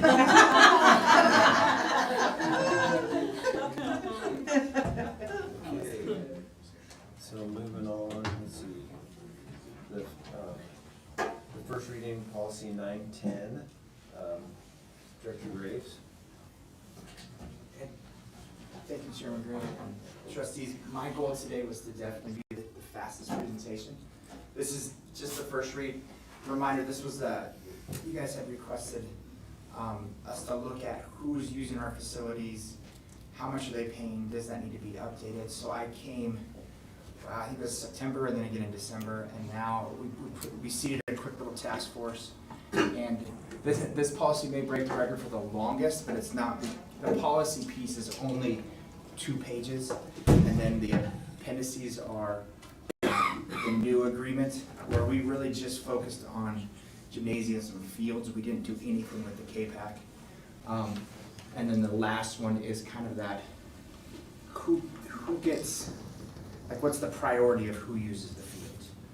So it doesn't look long, but it's not as long. And once we get through the redlining, I know Deanna will, or Clerk Greeny, I don't know how to reference the clerk before.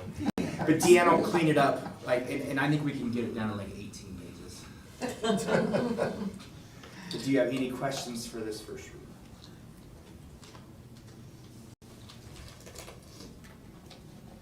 I just appreciate that you're addressing the issue.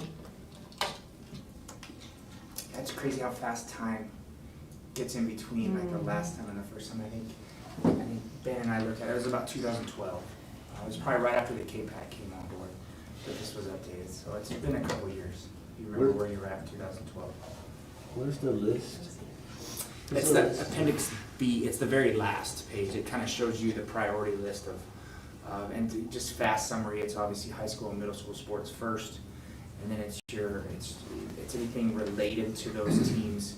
I think the one thing we had to clear up, and I don't know if clear up is the right word, but it used to be in the olden days, you were a youth sport or you were a club sport. Well, that doesn't quite work in all the different sports. Wrestling's the perfect example. There's not a youth league in CUNA for wrestling.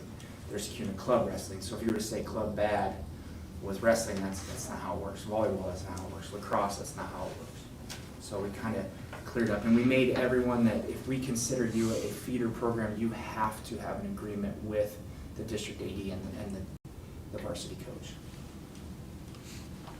Where's the fee schedule for everything? It should be a midway in the appendix A. It's right here.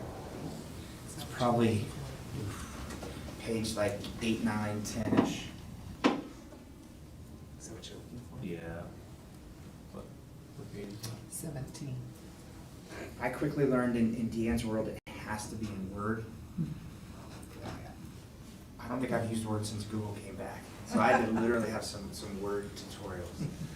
It's funny how. I know that this is a difficult task, and I get people reaching out to me all the time about this kind of stuff.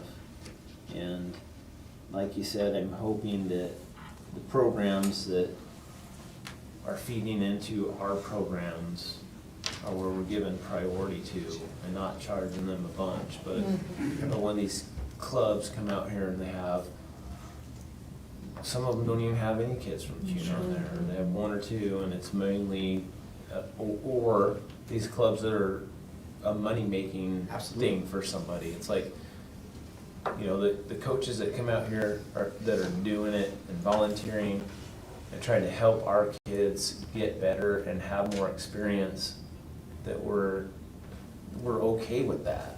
Absolutely. It's when people are lining their pockets, even if they have 10 kids on their club from CUNA, but they're charging $150 a kid, and they're paying $25 for gym space. I'm like, that doesn't make sense. Yeah, and I think that you mentioned like 3 different areas in that. Assistant Superintendent Bechtel and I sat with our task force where we brought in CUNA youth softball, baseball, our wrestling coach, because our wrestling coach really has that club. And we were able to kind of build that categories 1A and 1B, and that CUNA School District approved feeder clubs. And not only kind of what Chairman Grant said, if this team is making money, they show us how you're helping support our high school team. I know our wrestling coach spoke about when they do a fundraiser, when they do a community project, when they do an event, it is K-12. It is their CUNA club, and it is the high school and middle school teams all there. So those feeder teams are gonna have to participate and have an agreement with us, or they won't get that level. They'll have to jump to this level where the prices are different. What page is I'm sorry, I can't find the fee schedule for the gym. It starts on page 13. Well, in our area, we only have one club baseball team, and they don't make a ton of money. Yes, they charge a couple $100, but they don't make a ton of money. It's really just for uniforms and stuff, so. We don't have a ton of club teams in CUNA. We just have one baseball team, and then we have KYSB, which I don't know if anyone from KYSB uses our facility. They use the middle school, and They use the middle school? Yeah. Like outside on the field? That's all, yeah, obviously our district facilities, and they'll use Reed as well. And there's a sign up for the hitting facility from time to time too. There's so many things that come into play with everything. I had a gentleman call me, and he was mad because he had a club baseball team and he couldn't get a field out here. And he's a lawyer, and so he's like, I want to see that contract that we have with KYSBA. And then you dig into it a little bit, and it's like, well, the reason why we give this contract to KYSBA is because they put a bunch of money into our fields. The backstops over at the middle school, they paid for them. They basically paid for everything. Yeah. So when you find that out, I'm like, I'm sorry, I mean, what are we supposed to do? Yeah. Can't do anything. And then once they have that agreed upon, I think it's down the next, I think if you were to click on the next slide, that we just said they needed that agreed upon cost of use or in-kind agreements, and those have to be with our AD. So that way, a person doesn't come into Ben and say, yeah, I'm from CUNA. He'll know, hey, Luke, do they have the agreement? Yep, boom. You get that category 1 rate. I'm not sure, I mean, this list is pretty long, so I haven't found it, but one thing that I'm concerned about is we just spent a bunch of money on the pole vault pit, and there's a track program that's run through the Y, and they use our track every day in the summertime, and they're gonna want to use our pole vault pit. I mean, and all that stuff. So it's, I mean, we got to make sure we have fees for all that too. And I'm sorry. I mean, I want to help people, but sure, the majority of the people that are there that summer in that summer program are not from CUNA. Yeah, so then they would fall into that fourth category, and what we've done with our, it's not $25 to use the track anymore. It's the same, so it would be our stadium fee, which is $300 to $400 per, 2 to 3 hour time. So it's exactly what our neighbors are all charging. That's why we were so popular. When you compared us, $400 to go to Meridian or $25 to come to us, it was, yeah, we were definitely the Shasta-Cola. I just, yeah, when it comes time at the end of the year, I put the pit away with the kids and that kind of thing, and it's like, absolutely, I gotta wait now for a couple months to let this summer program use our pit, and then I come over in the summertime and the lid's not put on it. Yeah. Without that agreement, they won't be able to do that. Were there upgrades made to the hitting facility? I don't know that, I don't think so. What was the question? The upgrades to the hitting facility. Yeah, they do upgrade the nets and the machine. Did anyone help contribute to that, or was that just us? Well, we get fees for that. I know CUNY Youth Baseball does a 5-year. Yeah, and they donate, they have a They do a donation. donation. I think they're the only one that does a donation. So they get a specific contract because they donate, correct? And because there are programs in our feeder program. Yeah. The baseball program's been pretty amazing, the people that have fed into that program. I mean, a lot of money has been given to the district for everything that they've done over there, right? Or the in-kind, like the Yeah. labor and. Yeah. Absolutely. It's pretty cool what they've been able to do over there. I wish we had that same zeal for the track program. Absolutely. Okay, I'll be back for a second. They gotta act on it first. I'll make a Okay. motion that we approve the first reading of the policy 910. We have a second? Yeah, I'll second. All in favor, Kirsty? So then we come back to our second reading, please. Yeah. All right, aye. Russ? Aye. Aye. Aye. Okay, motion carries. Thank you. Okay, moving on to new business. We get to talk about the bond election results. In the packet, there was the results from Ada County and Canyon County. I am asking to have you accept the canvas that was sent to us from those counties. Okay, we have a motion. I make a motion that we accept the canvases from Ada County and Canyon County. I second. All in favor, Joy? Aye. Good. Aye. Russ? Aye. Kirsty? Aye. Okay, motion carries. Okay, discussion about possible next steps for capital plan. Superintendent Johnson and Michael Keith from Zion Bank. I'll go first quick. Got it. You've been a trooper. As you just saw and knew before this, our bond results were not what we desired for our growing community and the children that are coming to our district. So these are the data, even though we had the majority vote, we did not have the supermajority required to pass the bond. And we also were disappointed in the number of people that voted. It was a little lower than in past elections. And when we've talked about internally, like what did we miss? And when I think about a checklist of what it takes to get information out to the community, we checked it off. We started, over a year ago, working with the community committee. What are the needs to develop the plan, and then to inform.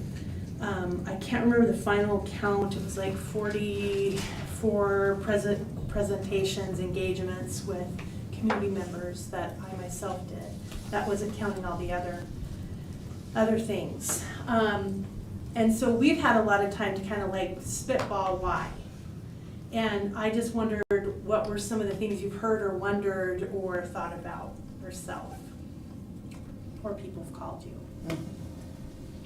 Or they see you at church and say, you know it. Why? One of the things I heard is like, oh, I didn't vote. Yeah. That was the biggest thing, and I should have. I just forgot. But that was something I Yeah. heard a lot of. And then I've heard a lot of, well, I've seen a lot of on Cunimus now, of people who just said no new taxes no matter what. I don't think there was transparency or they understood the system. Yeah. So there's some people I don't think understood. Yeah. That it wasn't gonna raise their tax rate. Exactly. Yeah, No matter what you said, they just didn't understand. I don't know how much more transparent we could have been. Yeah. A lot of those people didn't want to understand either. That's true. I think I talked to you about a little bit. Yeah. As far as the ag community goes, I think there was a few people that were kind of active against it because there was no, in their minds, there was no progress to the ag program gonna come from the bond. And I wonder if we. But if it's a bond, how, through the buildings? So, yeah, so. So they wanted a better building? No, so in their opinion, we weren't gonna be able to add on to the ag program at CUNA High School, and we weren't gonna have an ag program at Swan Falls. And so the bond wasn't gonna help the ag program at all, in their minds. In their mind. At least in this first phase, maybe. Yeah, so somehow, I think if we alleviate that, it could help. Well, maybe we need to have them on part of our team when we come together to decide how to do it. We did have a member from the ag, one of the teachers join us But maybe in the some community development. members. I noticed that it's Canyon County really drags us, and that's big agricultural area. Yeah. Sorry, Russ.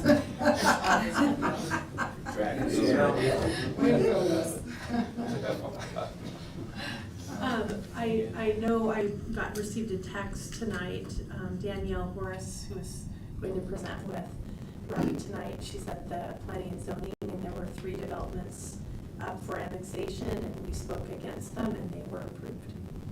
And the reason for that we spoke against it was, we just had a bond fail, and where are we gonna put them?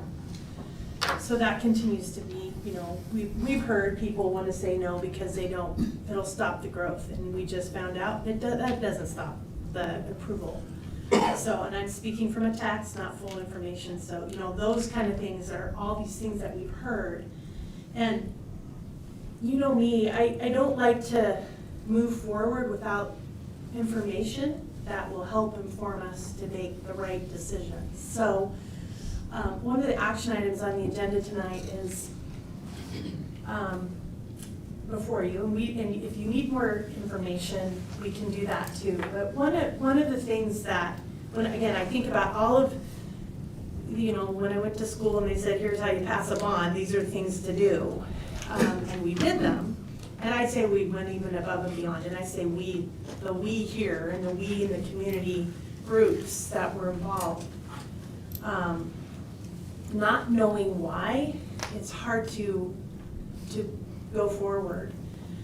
So one of the things I wondered is if we put a request for proposal out to, there's some groups that do this kind of work that could do a little bit of public opinion research. And I'm wondering if maybe somebody who wasn't us, if people would be more honest if it wasn't us. And it's not about trust, but sometimes that helps. Maybe it would hurt, I don't know. And maybe help us with a little bit of demographic study.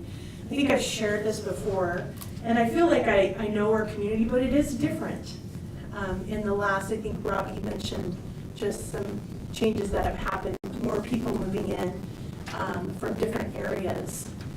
They don't always know our story and our past, and so maybe there's something there. And so it wouldn't be approving an actual possibility tonight. It would really just be putting it out to our Treasure Valley community and maybe outside of Idaho, depending on who it is, that could do this work, and seeing what it would cost before we would act on it. So really, I would be asking for your permission to ask for that proposal to go out.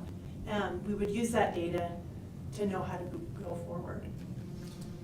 How quickly can they get the data to us? It would probably, if we acted in May, if it was possible to do so, or June, we have an early meeting, so it might even be then. It would probably be a July, August, if we were shooting for like a November kind of, some sort of something.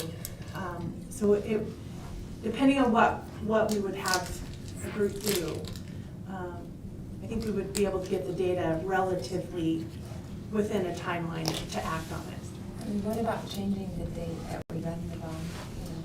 Because So, obviously people don't. We're required to change the date now because the Yeah. legislature got rid of March date for school boards.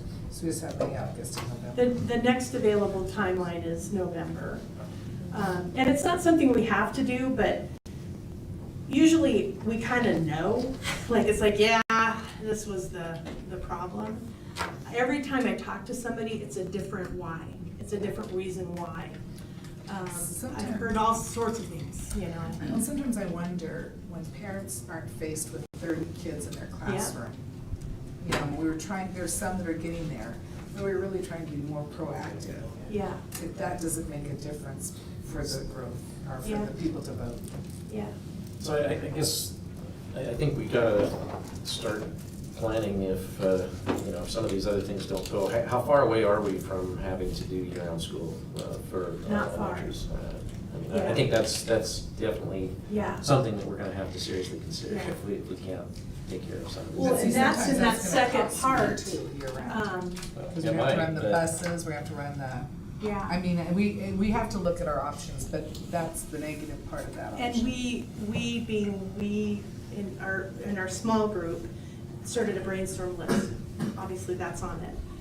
We want to get other groups involved, but there's some theories out there too that because we've always been just ahead of it, the pain point, hasn't really been there, so people don't see it, feel it, unless they're at like a read, And that's why I'm wondering if the 2,000, Or what was 2,000. it, 2,700 people. And some people just aren't happy with public school, so Yeah. they don't want to vote for them. Yeah. I keep thinking about the fire district and how many times they got voted down. Yep. And this time, it worked for them. And the number one thing that I see, because one of my friends was highly involved with that, Yeah. was the constant social media posts that he continued to put out. Mhm. And he did this for like probably a couple of years. Yeah. So the fact, maybe that's something we have to do too. Yeah. And it was is- like, we can't get to your emergency, right? A lot of that They just informing. kept posting things that got people thinking about why we needed another Yeah. fire station Yep. and more people, and I think we need to do the same thing.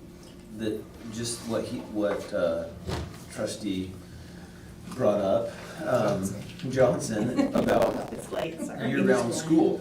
Yeah. It's like, start a post with that, even if it's on Kinema Snow, and be like, these are options, and just keep it going and let people run with it, and just continue to post, probably facts about what's going on, just keep posting it.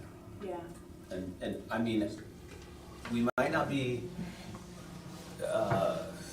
super popular with some of the facts that we're posting, but they're facts. They are.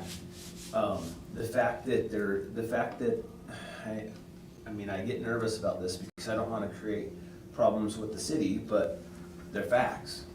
So what was just said needs, they just approved 3 more developments.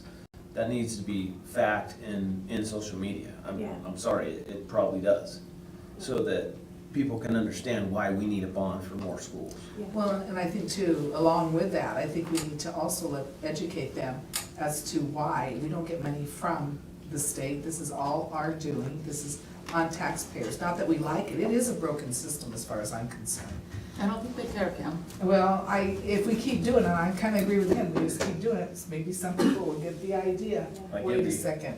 Every 2-3 months, that is Yeah. a fact that should be out there. Yeah. Well, there was a gentleman that was in CUNA must know, and every time someone said something, he literally went in there and explained it verbatim and just kept Yeah. repeating it over Just and kept it over. going for like 2 I mean, years. and he Yeah. broke it down, Yep. financially, numbers, what it means, and having that one person just constantly be in there replying so that people see someone is engaged, that they are concerned, but also care about the aspect and the understanding it so that there is super transparency.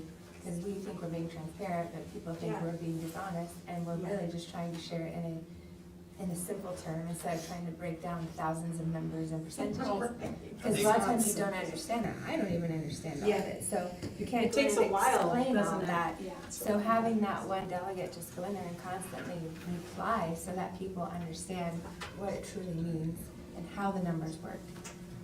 And I mainly saw it, I mean, I hate to say it, but I mainly saw it on Ken Must Know. Yeah. It is. Yeah. Well, because that's where everyone likes to post all the negative comments. I was just gonna say that, it's That's so the one negative, place everyone yeah. goes to complain. So do you think it would be worth the investment of Well, that's my energy there? question, what is the ballpark figure of the price? I guess we'll know better. Yeah, I just yeah. wanna know up front what would that Yeah. ballpark figure be? And is it worth the cost, or do we just try to? That would be, kind of up to you to decide. Do you know the ballpark figure? I don't. I've heard, depending on what we would want, and I think it would be, usually people want to sell the whole process, and I'm like, I just want this. We can do this, advocacy, information, it's really like, what, why? And, we could try different strategies, but we've done a lot of those things. We had a parent who was answering a lot of those questions, and I know some of you jumped in and answered that. And we can always do better. I think this would help us know how to do better. Well, I can appreciate what you're saying, JD, and that is a great strategy to do that. Look at how long it took them to get that out there, and we don't have that kind of time. I mean, Well, what else do we have? Yeah, we gotta do something. I'm just saying, we can't rely on just that one thing. We've No. got, it's gotta be. Yeah. Well, we had a social, Yep. but I feel like it flopped. I Yeah. feel like our social media, there was I saw maybe 2 Yeah. posts on We that. had a community group that was signing up for different things, and Yeah.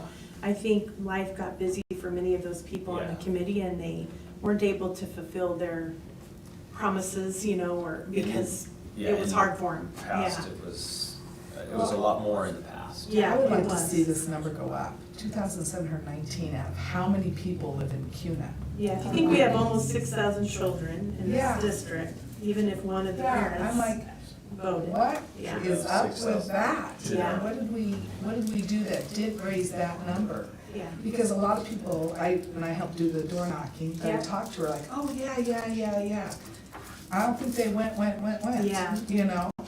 And, so how do we get that number up? Because even the early voters, when I looked at it, percentage-wise, early voters, we did really well.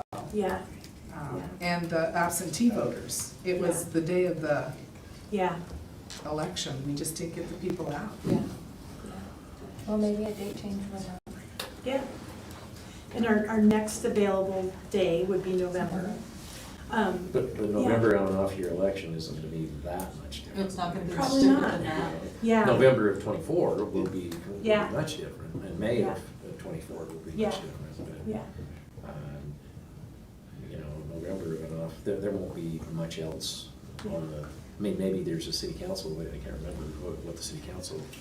There's some city council, there's the mayor. Mayor, yeah. And we're And on. us.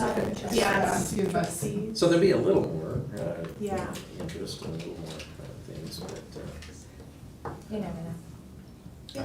I think we need somebody on staff to do at least every other week a post with facts.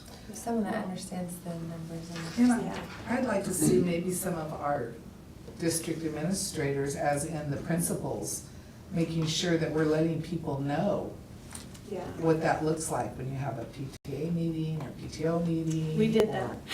Yeah, We but I did mean, that, yeah. continue to do Yeah. that, because when you only have this many people out, Yeah. the people it affects are the people that have their kids at school. Yep. They're Yep. the ones that it's gonna affect. Yeah. So how do we continually get that message to them? Because obviously, we didn't. Yeah. I think back to what Joy was saying is we gotta start now and just continue to be consistent with it. Mm-hmm. 'Cause- So we have another potential option, and Michael's been patient because I know the question has been brought up, other than a bond, because if we had had a different election type, we might have had a different result. And it's not something to act on tonight, but it is something to be thinking about, and Michael, I'm gonna turn it over to you, and then we can come back to this if you wanna think about it. Is this kind of what Meridian's doing? Yeah. Is exactly what we're in. Okay. Do you wanna do this with the clicker? Yeah, that sounds exciting. Yeah. Well. And then good you can evening. ask him your question Yes. about the impact. 282. Yeah, I actually have a slide on in the end. We'll talk a little bit about at least what we know today about that. So Michael Keith again, who's Highlands Bank, and I'm the district's financial advisor. We kind of help advise on bonds, capital strategies, levies, and kind of talking with the district administration. There are actually a couple districts that have, had the same challenges, right? In terms of, trying to get bonds passed and thinking about, well, what do we do next? How do we kind of serve our community, serve our needs? Are there any other options? We have pretty limited tools in Idaho, but there is at least one other option that we can talk about with kind of the pros and cons. And really, like Wendy said, it's kind of informational, just to kind of put the tool in your tool belt. As you guys get the feedback from the community, you kind of start understanding what your immediate needs are, long-range needs are, and what the community is telling you. You can kind of add this tool to the tool belt to say, okay, this could be either a different direction, part of the strategy, something to consider later, but at least know that it's an option. So just to revisit this really quickly, and for the folks in the room, again, the voted levies that the school district can have, right, are the bond levy, which we attempted in March, right, and we didn't get over the 2/3 majority. The other capital levy option, which we're going to talk about, is the plant levy, which the district used to have, right? Used to have a plant levy. We shifted to a supplemental levy when that went away several years ago. And of course, the supplemental that you had on the books that's coming off for just this year that the district has. So essentially, if you were to take a snapshot going into this next election cycle, the only thing you're going to have is a bond levy, right? So you won't have a plant, you won't have a supplemental, you'll just have a bond of your voted levies that are on the books. So if you kind of think back to when we were thinking about the bond and kind of the strategy with the bond, right? This is what the district certified this going into this levy cycle, right? 8.25 million for the bond only, right? And then that was going to help kind of strategize that, hey, look, going forward, we have this potential space, right? We can fill in, and what do we do with that? And strategy, of course, was a bond, right? Think kind of long term, try to get some of these projects done, run a capital levy that would have wrapped around this, right? But still been kind of under that 8.25 million with no tax impact. Now the question is that hasn't passed, and we've got House Bill 282 or 292 that we'll talk about here. What does that mean going forward, right? Because we'll have, even if we wait till November, we'll be past certification cycle. What does that mean going forward, from a strategy standpoint? So this is the kind of the conversation with West Data. So West Data's debt profile looks actually very similar to your guys'. In fact, it's a little bit more accelerated in terms of where they're at with their debt and paying it off, because they haven't ran a bond for a long time. And so the district was looking at some options that they can do. And there's really, again, there's only two options for financing capital facilities, right? We have the bond, which again, supermajority but it does allow you to enter into debt, right, and go up to 30 years and have a bond tax levy to repay that back. You also get a couple state programs with that, right? You get the School Bond Guarantee Program, which just helps with the rating and the overall interest rate on the bonds. And then the other program that you have is the Bond Levy Equalization Program, which for Kiena School District, because of the type of growth in market value you had relative to students, that's a dwindling amount from the state. In fact, we're almost at the minimum that you can get for the bond, so it's not as big of a number as it used to be for the district in terms of the support you're getting from the state on that. The other side of that equation is the voter authorization for a plant. And the plant's a little bit quirky, right? Because it actually has 3 different voter approvals that you can reach, right? So it has 55%, 60, or 66 and 2/3, not 662.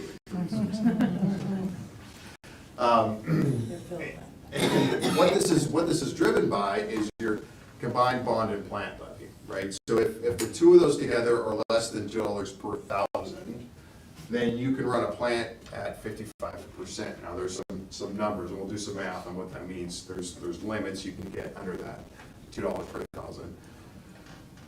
And that's what West Ada is doing, right? They, because of their tax base size, right? They're talking about something that's at 60 billion in terms of the total tax base. They can run a plant levy at 55%, at 50 million a year for 10 years, 500 million, and fund facilities that way.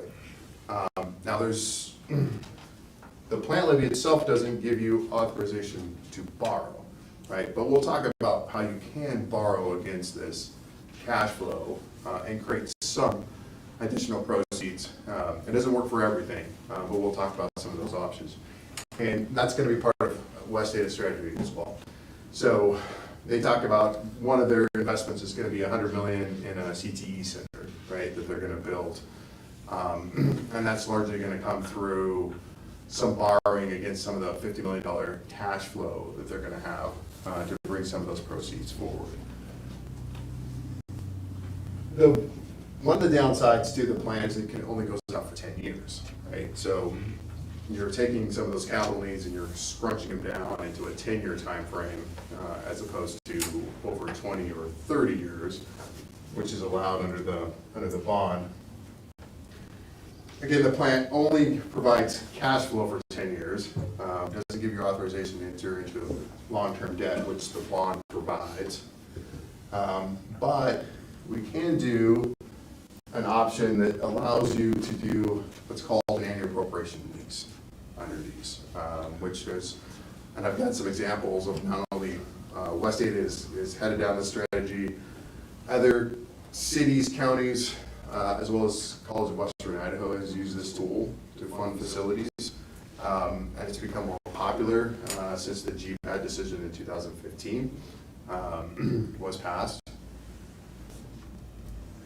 So what does it look like? I'm not going to read this, but this yellow highlight in Idaho Code, so 33901, which authorizes or allows a school board to go for a plant levy, talks about that one of the purposes, allowed uses for a plant facility levy is for lease and lease purchase agreements for such purposes, which allows you, right, to acquire, purchase, or improve school sites, build schoolhouses, buildings, demolish, remodel.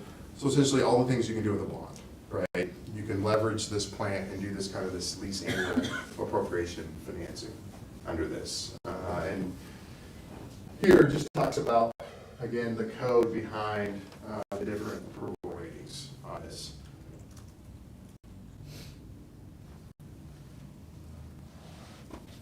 So how do you leverage the plant facilities levy? So again, if you get a plant levy passed, you have cash flow coming in, as long as you structure a lease, and a lot of districts do this already when we're talking about copy leases, we're talking about some of these other smaller leases that the districts do, sometimes for technology equipment.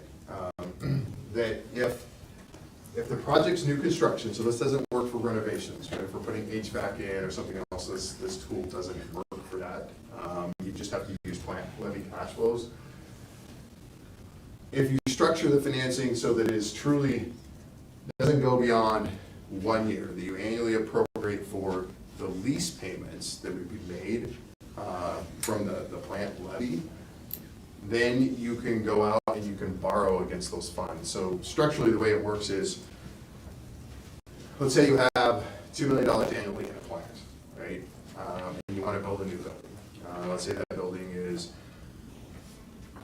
a small building, it's $15 million, right?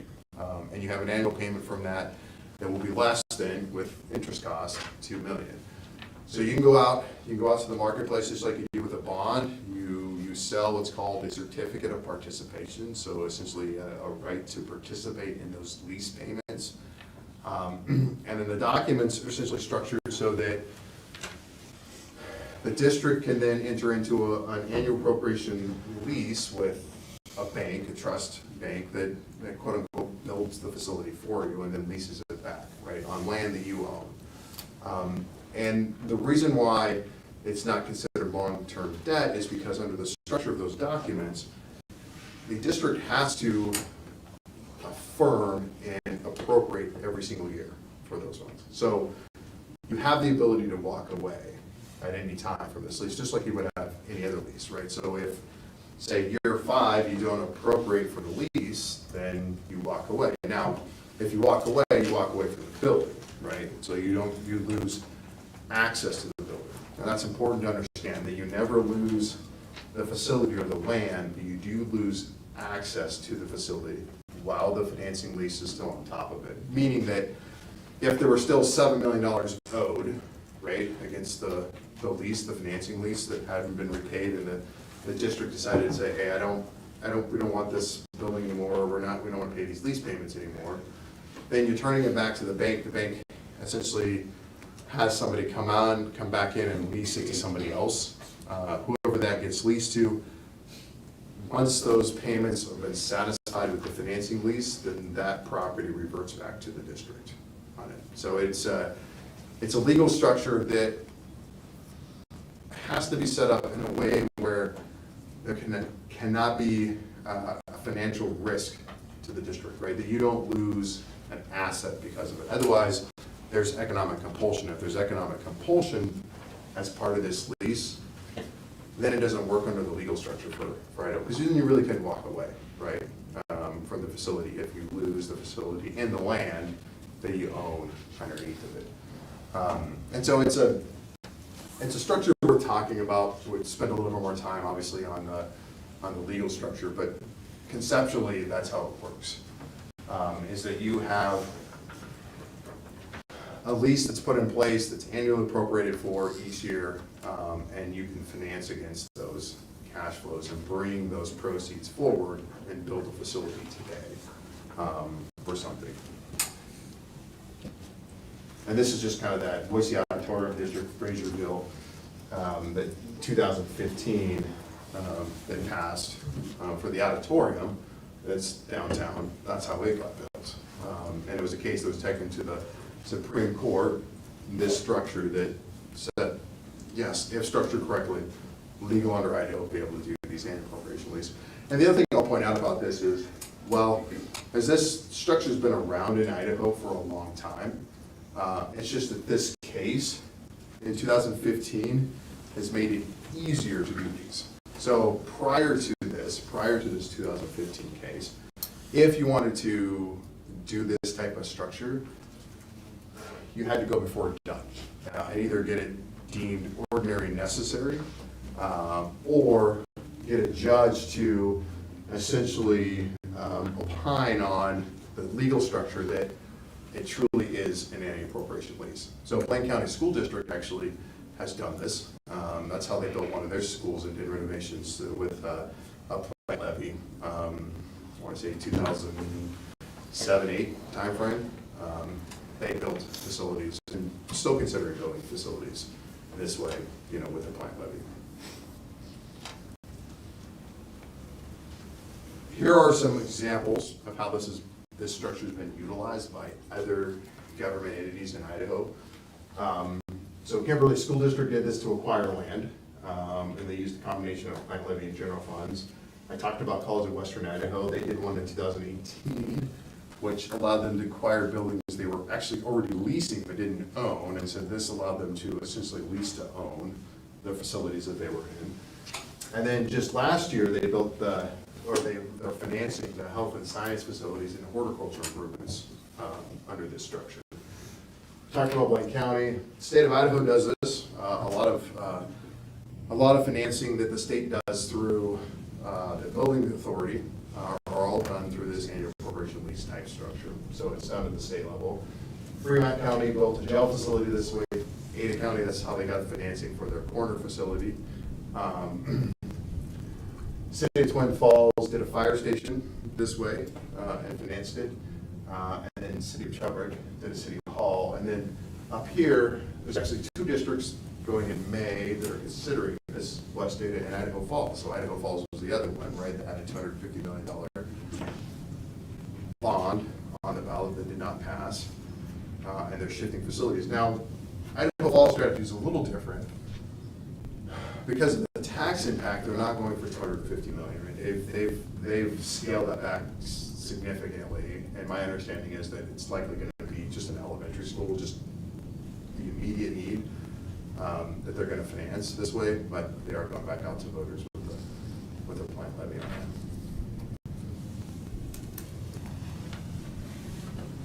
So, what does the numbers look like for Kansas School District under this type of strategy?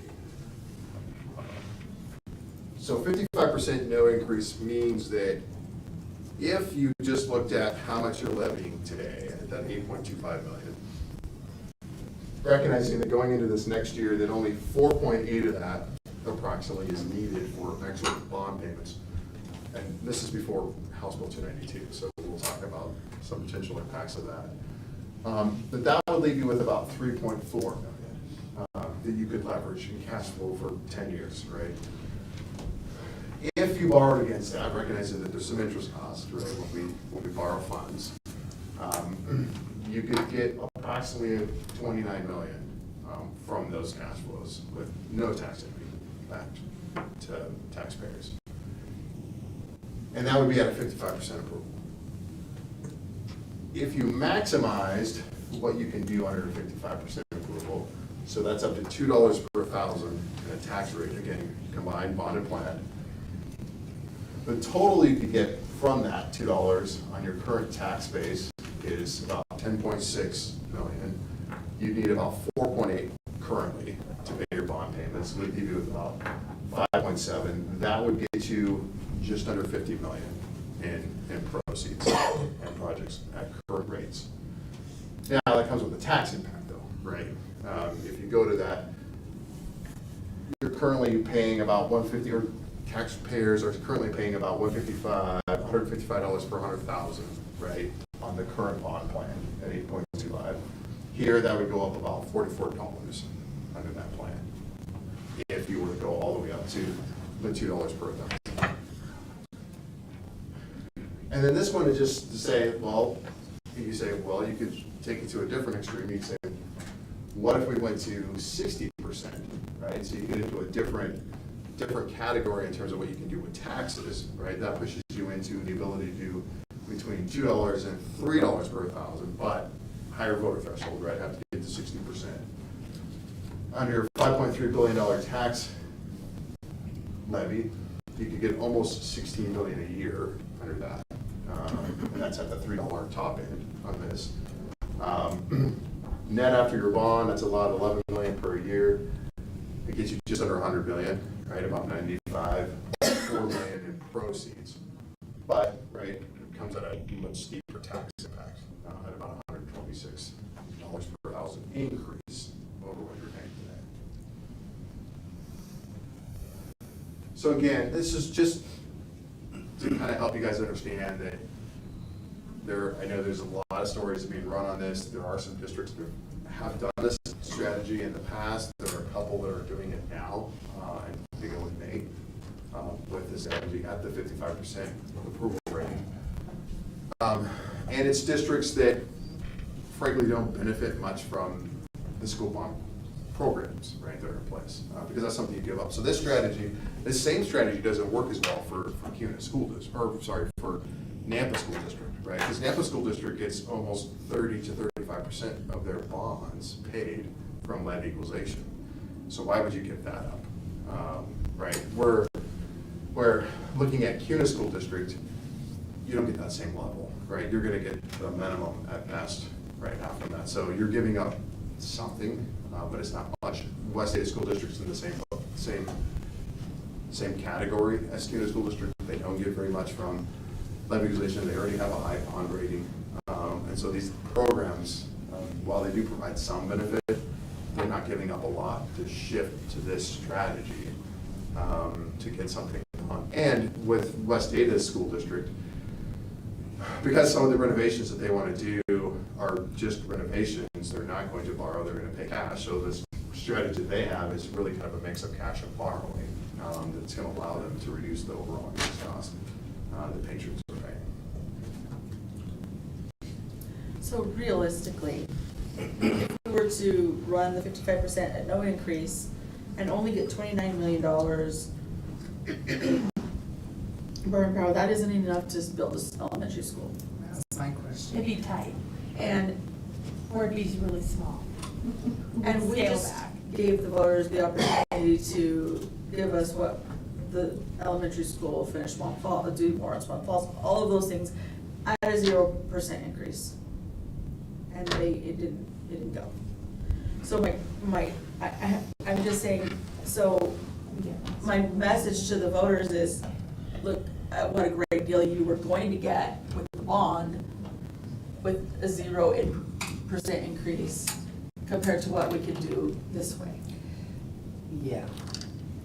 And my other question was, because obviously we'll have to scale back what we're gonna do. So what is the most important thing what would Swan Falls basically cost down? I feel like it's not even a skill couldn't back, just touch take it. a hatchet Couldn't touch to it, so the only thing we could touch would be add an elementary, and Yeah. then it would be like, oh my goodness. Yeah. But it Like wouldn't slapping even a be big Band-Aid on enough, it. it would, I wouldn't even do No, it. it's not going to be, and like she said, it really costs the taxpayers more, and they get less. And we have, I you don't know, know how we they do have can some understand.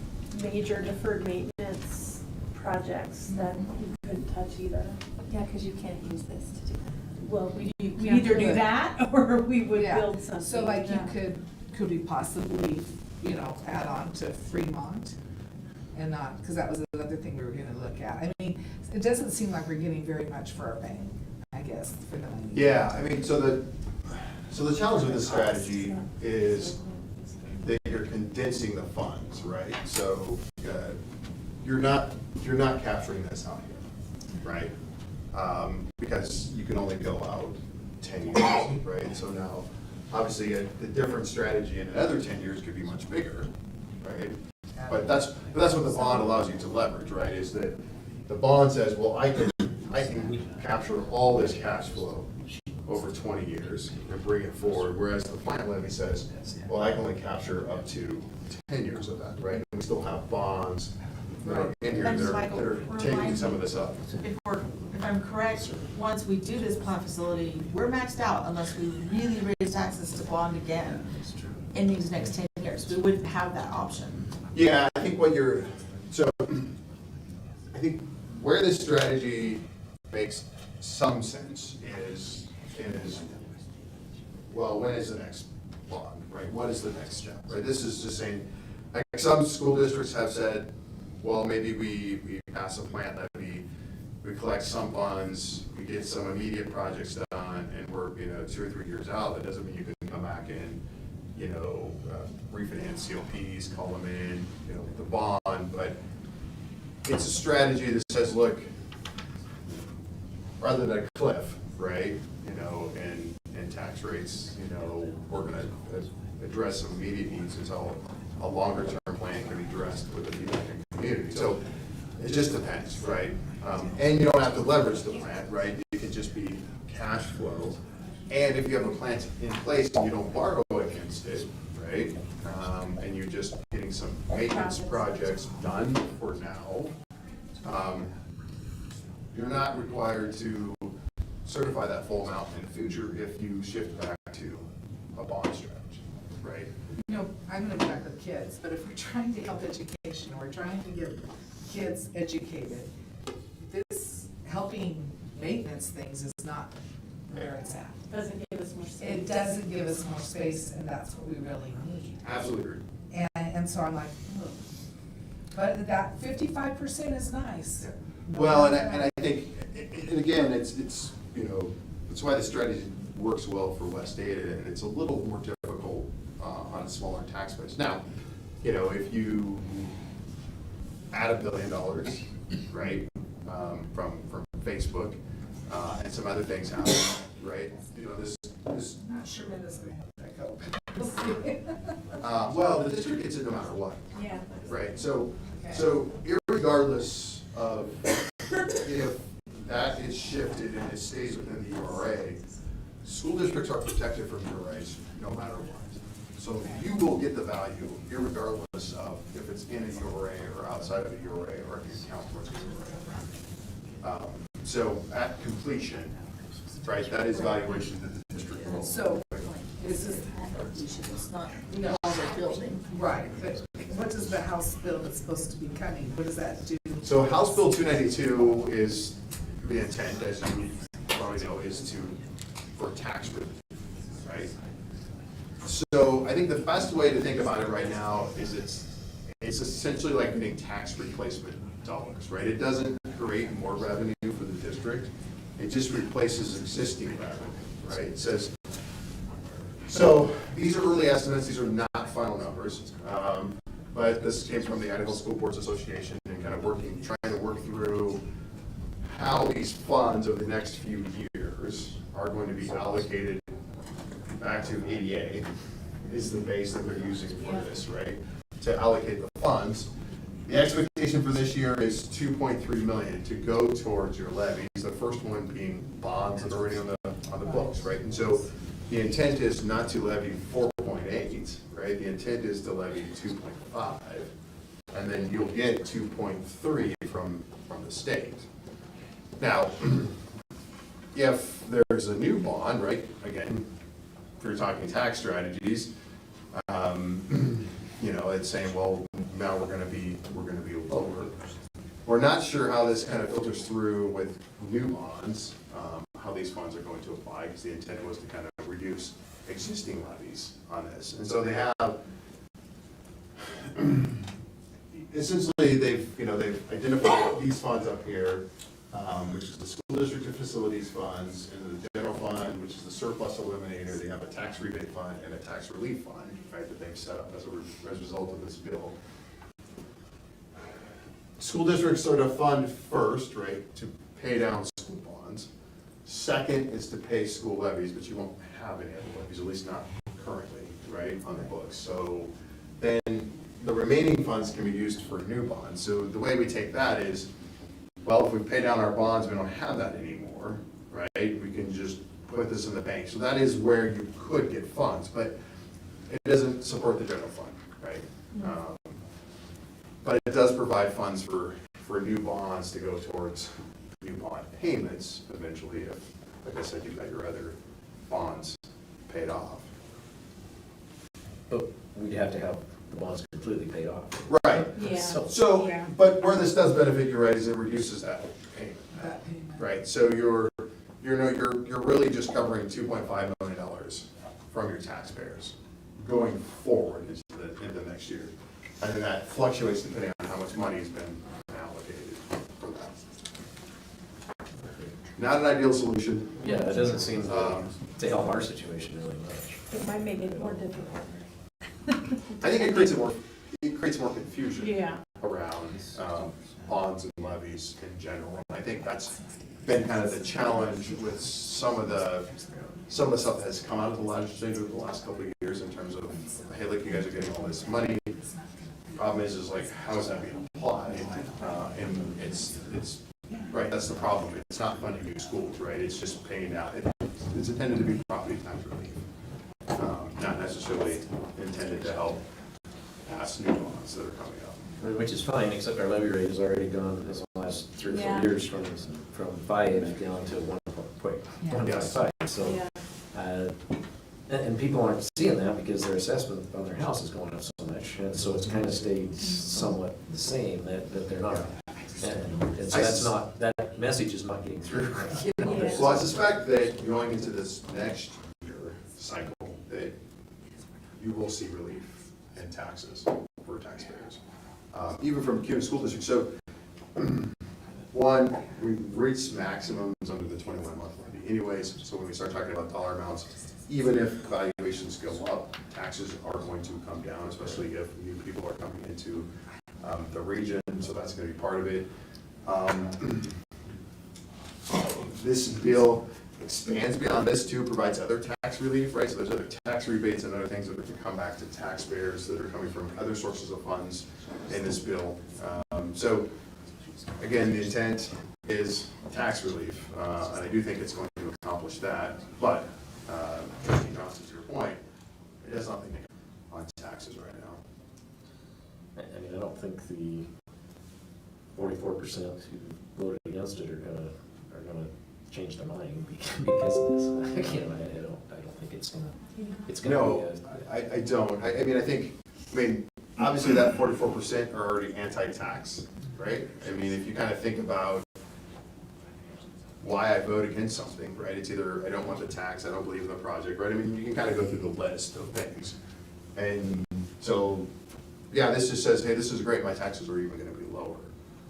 And I'm not necessarily gonna vote to increase my taxes, right? I'm not necessarily gonna vote to increase my taxes another 2.3 and go back up, unless I can see a need in a project in the community. So it's really back to what you guys are talking about, right? It's getting that feedback loop, right, on either, and not even, and I think it's even more challenging, not even necessarily why some people voted no, it's more why didn't some people show up to vote yes, right? And that's really where the strategy comes down, is just like when you look at the people that you think would have voted for and didn't show up at the polls, why weren't they there? And I mean, it's hard to explain the bond to people. Can you imagine explaining this to them? Well, You know, it's like, oh my goodness. So the thing to understand about this plant levy is the borrowing part of it is not part of the ballot question. It's not part of the ballot question. That's something that you're allowed to do, but you're not asking voters a permission to borrow against the plant levy. All you're asking permission for is a plant levy, period. That's the cash flow. And then how we do it is up to us. How you do it goes back to what you're legally allowed to do with the plant levy, right? Which is you can use it to finance leases, right? You don't get to collect any more. The voters are saying, look, here's how much money we're willing to give you, right? This much annually to do these projects with. If you choose to go down this road, okay, that's something that's in your approval.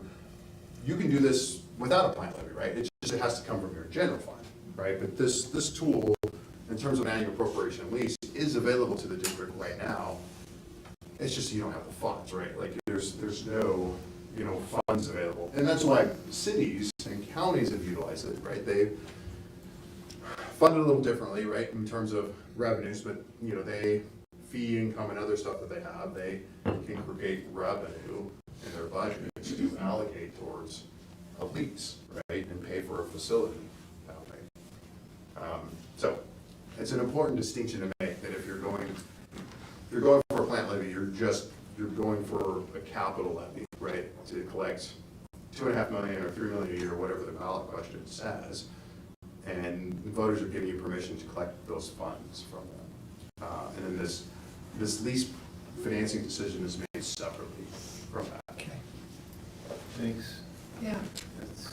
Something that, I want you to know it took me 2 years to understand the bond. Now, I understand that. Well, like I said, the intent of this was not to say this is a strategy you should do. No, right? it's an option. But it's an option that's out there. We know it's an option that's being talked about a lot. And certainly because West Ada has taken this approach and are garnering a lot of attention, and a lot of media attention, certainly, about this.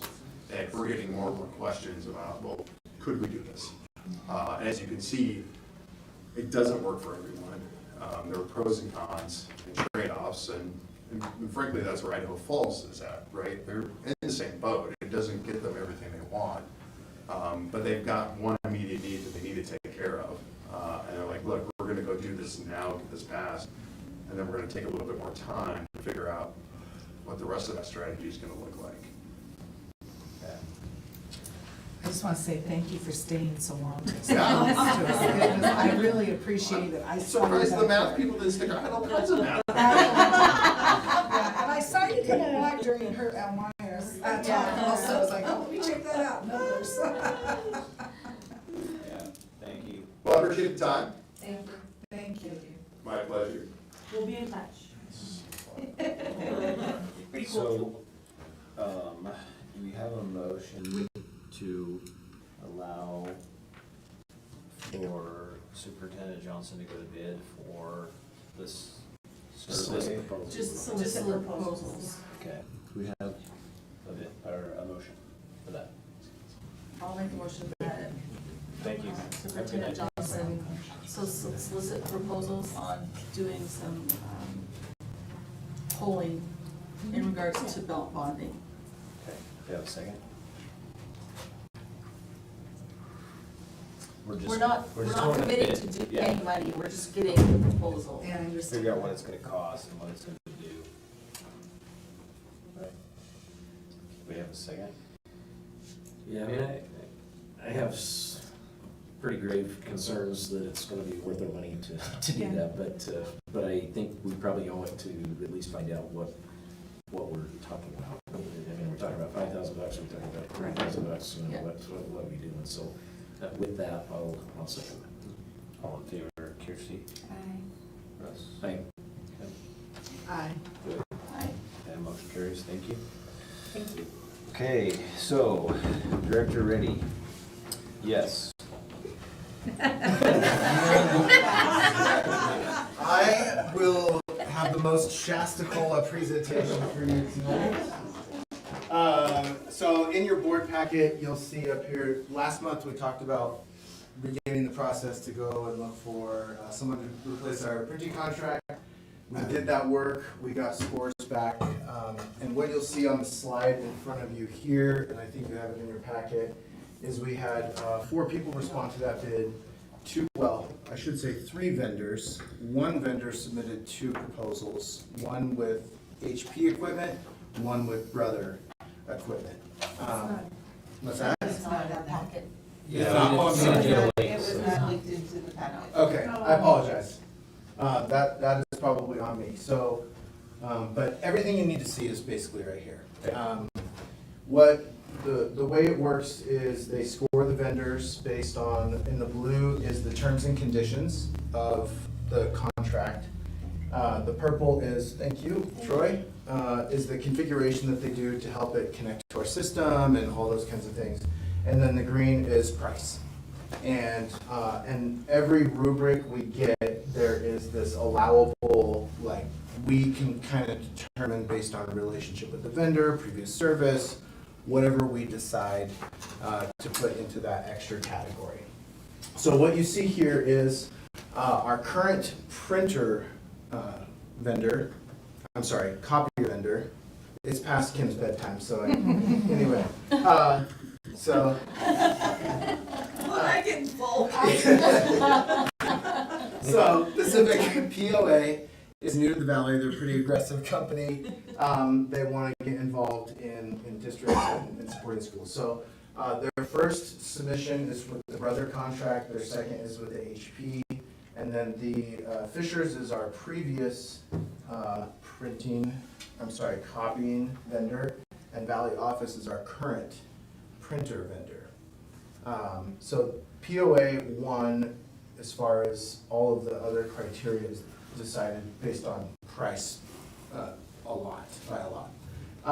If you scroll down, Troy, to this next slide, this is the 60-month, so it's a 5-year contract, and the kind of cost that comes with it. So HP is significantly more expensive than the Brother product. However, we have HP products now, and we have some printers that are 20 years old. and they still work. They might not work great, but they work. So there is a little bit of that, you get what you pay for. I have been told by our outside organization that does this work for us, or alongside us, that we should not expect any of new product to last as long. They don't make them like they used to. Yeah. They just don't. And we shouldn't expect it to last that long. So, this is kind of the information that I have that's probably best to present to you. Does anybody else in the valley use Brothers? I honestly don't know. I don't know. And it's a 60-month, right? Yep, it's a 5-year contract. And so, if we go back a little bit to the other answer, the higher score is the more preferred. Right. The more points you get, the better you. Right. Yes. It's a way to increase them. Yep. It's points that are given to them, so that's the best if you look down and that's the least too. What's your recommendation? I would honestly, before, I probably would have come to you and said I would prefer the HP contract, but with the $75,000 difference, we can buy a lot more printers with $75,000 if we have to. So I would honestly suggest the Brother as probably the best bid for now, and go with that. That would be, and I've talked to our tech team, I've talked to Jim Obert about this, I've talked to several other people and gotten some feedback from them about what they think would be best, and we've kind of all landed on that as our recommendation to you, that that's probably the most fiscally responsible way to go about this, and $75,000 is $75,000. Do we have a motion? I'll make a motion that we accept the Pacific Office Administration, well, don't, a little too small, I can't read it now. Oh, sorry. You go back there. Uh-oh. Oops. There you go. Yeah. Yes. Scroll down a little bit. Scroll down to the price There we go. for $479,602 for a 60-month. We have a second. I'll second that. Any discussion? No, I mean, I guess just from my own personal life, I do feel like there's a pretty clear difference between HPs and Brothers, but maybe not when it's so much, when they're a little more high-end stuff, maybe there's not as much difference. So, and as you say, 75,000 to 75,000, so. And in part of the terms, to help maybe relieve some of your anxiety that I had too, is part of the terms and conditions is if we buy a new product from the vendor and it breaks, they replace it like for no cost. Okay. Up to 12 a year, I think, was kind of some of the fine print in there, but rarely are you gonna have 12 printers break in a school year. I think that'd be a pretty unique. Yeah. Just in Brian's office. I guess that's a no-brainer with that. Just to read. All in favor, Kirsty? Aye. Aye. Kim? Aye. Joy? Aye. Motion carries. Thank you. Thank you. Okay. Let's see. Consider a partnership proposal from the developers of the Haven Creek subdivision. Chairman Grant, trustees, supply some good news from the last 3 items, where we're kind of in a unique position that has been presented to Danielle and I and you as the board. Haven Creek subdivision, they're a Haven development team. They've come to us. Normally, we have to ask developers to meet with them before they go to a project. They came out to us. They're building a small development, about 27 homes, in the northwest corner of our district in Canyon County. And what they want to do is they want to really partner with us. See? Canyon County. They, It's 27 homes for us. and these developers, they are true partners. They came to the table, because we told them our expectation on your policy on the 3,600 per home that you set, and it's like, no, we want to go beyond that. We want to go beyond that. And so they've listed in this agreement, where do we want that? And that's where we need your direction. Do we want them to just write a check? Do we want them to pay for some of the interim capital needs that we have on our district. Donates subcontractor labor. So for example, when they have flat or concrete, well, they might have extra concrete, or hey, these contractors, you gotta contribute this much to the district for a capital need project. They're willing to do that. Perform engineering and project management efforts in capital needs. So when we need a field or we need improvement, engineering costs are expensive, and they have a team that would do that, they would absorb and do that cost for us. Or they have something really interesting. In that 27 home subdivision, they would reserve a lot for us, give us a lot, where we could use our construction program to build a house and utilize their subcontractors, then their builders to say, hey, if we build a home, or they would go to the builders and say, if you want to build a home, you gotta help offset the cost, give you a runoff, you gotta help support this. And so we have a lot of options here. And so what Danielle and I need from you is which direction would you like, which option from this menu, this great menu that this awesome developer is giving towards us. On a side note, here's our positive spin for social media. Yeah. Absolutely. To present facts. Yeah. Well, it's an example to the other developers, Yeah. like how to do it right. And it's an example to the city. Yeah. I mean, I think we're in the education business, and I think that, to me, getting a $95,000 check, I mean, okay, it's helpful, but, I'm not trying to turn down $95,000, but if we can impact students and we have students who have opportunities, because if students are exposed to subcontractors and they show a good work ethic and they do things, that has to have a positive impact. And if our students show themselves well, that it goes beyond even that one particular, those few particular students maybe that are doing that. So to me, it seems like if we can work out a partnership with this developer to do that, it seems like, to me, that's the way to go. Plus, it looks like we can make money off of it too. Correct. I mean, building and then selling it. And there's so much you can do. You could have designers design things, you can do architect. I just think, I agree with you, Russ, it is amazing what can be happening in education. It's a win-win. I mean, if an 18-year-old student can say, yeah, I know all about that because we actually built a house. And, I've built that before. And I remember when we had this problem, when we had this issue. I mean, what a difference that makes when somebody's trying to decide, if the construction company's trying to decide if they're going to hire that student or not. Like plumbing, Helps our HVAC, all kids that. get those extra stickers on their diplomas.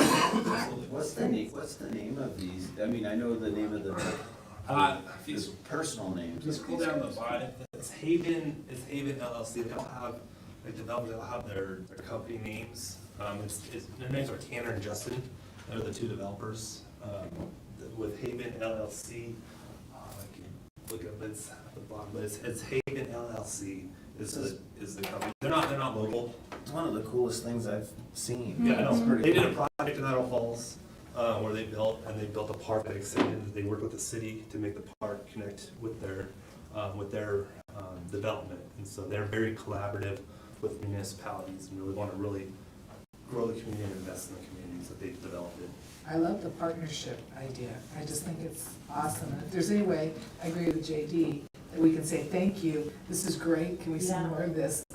Let's promote it. 'Cause So it's our great. goal is pick which one. Danielle and I will coordinate, and then we're going to invite them to the May board meeting to have you finalize the agreement that we propose with them.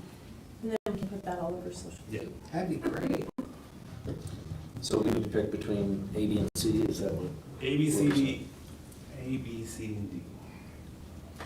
You gave us too many choices. I know. Well, normally we don't have a choice. We're begging for something, we're scrambling for something, and it's been refreshing to have an innovation to work with. So like, Innovative it's partnership. important if you read over here the request, if we do the CT partnership, that's a lot of investment, a lot of time, and it's I guess I'm not clear which one is the CTE program. Yeah. 'Cause- See down here in the bulleted part. No, I know, but Which which way? one C, is D.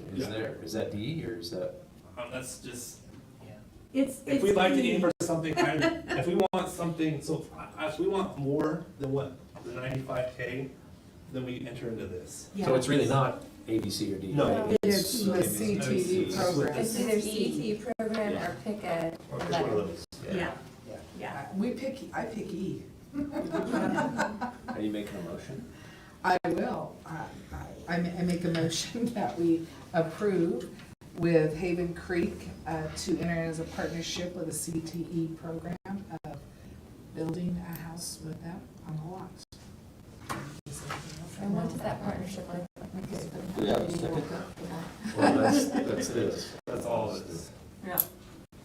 Yeah, So, CT, the KSD and CT there's a lot of program. big questions that will have to be coming to you if we go this route, a lot of direction from you, and I mean, I read possibly that. some upfront costs, possibly here, to get a return that's big. Yeah. It's a lot bigger than I need, Do whatever. we have a second for the motion? So when you go back, you're gonna discuss these questions and how, If you approve this, then Danielle and I can figure this So out. we'll get it fleshed out. So we're basically authorizing you to explore the best possible partnership that we can come up with in negotiating with Haven Creek and coming up with a plan, the best plan that works. and there won't be It's- extra expenses to win-win. come out of our I district. think so Well, too. the goal is to get a Have profit, them do it, yes. right? So the goal of this is to have a greater impact than 95,000. Okay. And some student learning. Yes. Do we have a second to the motion on the table to accept the CTE program motion? Do we need to, yeah, I guess my only question is, do we need to amplify that to get a little more direction on that, or is that sufficient with what we have here, so? Do you want me to change? Do We you would feel need like to we need develop more an direction than agreement that, that or would, do you- later. What if we do this, Robbie, what if we point you in the CTE program direction, come back next month, now that we know we wanna do that program, and then get some more concrete Yeah. ideas, and then have an action item next time? Yeah. Yes, that's the exact goal. Can we do this? Okay. Let's authorize to pursue this. Can we do Yeah. this? Let's just And if we authorize. can't, we'll come with a proposal to you. All right. If we Make a can't, we'll motion. come with one of those. You make a motion. I'll make amended motion that we, help me out just a second, my mind just went blank, it's so late.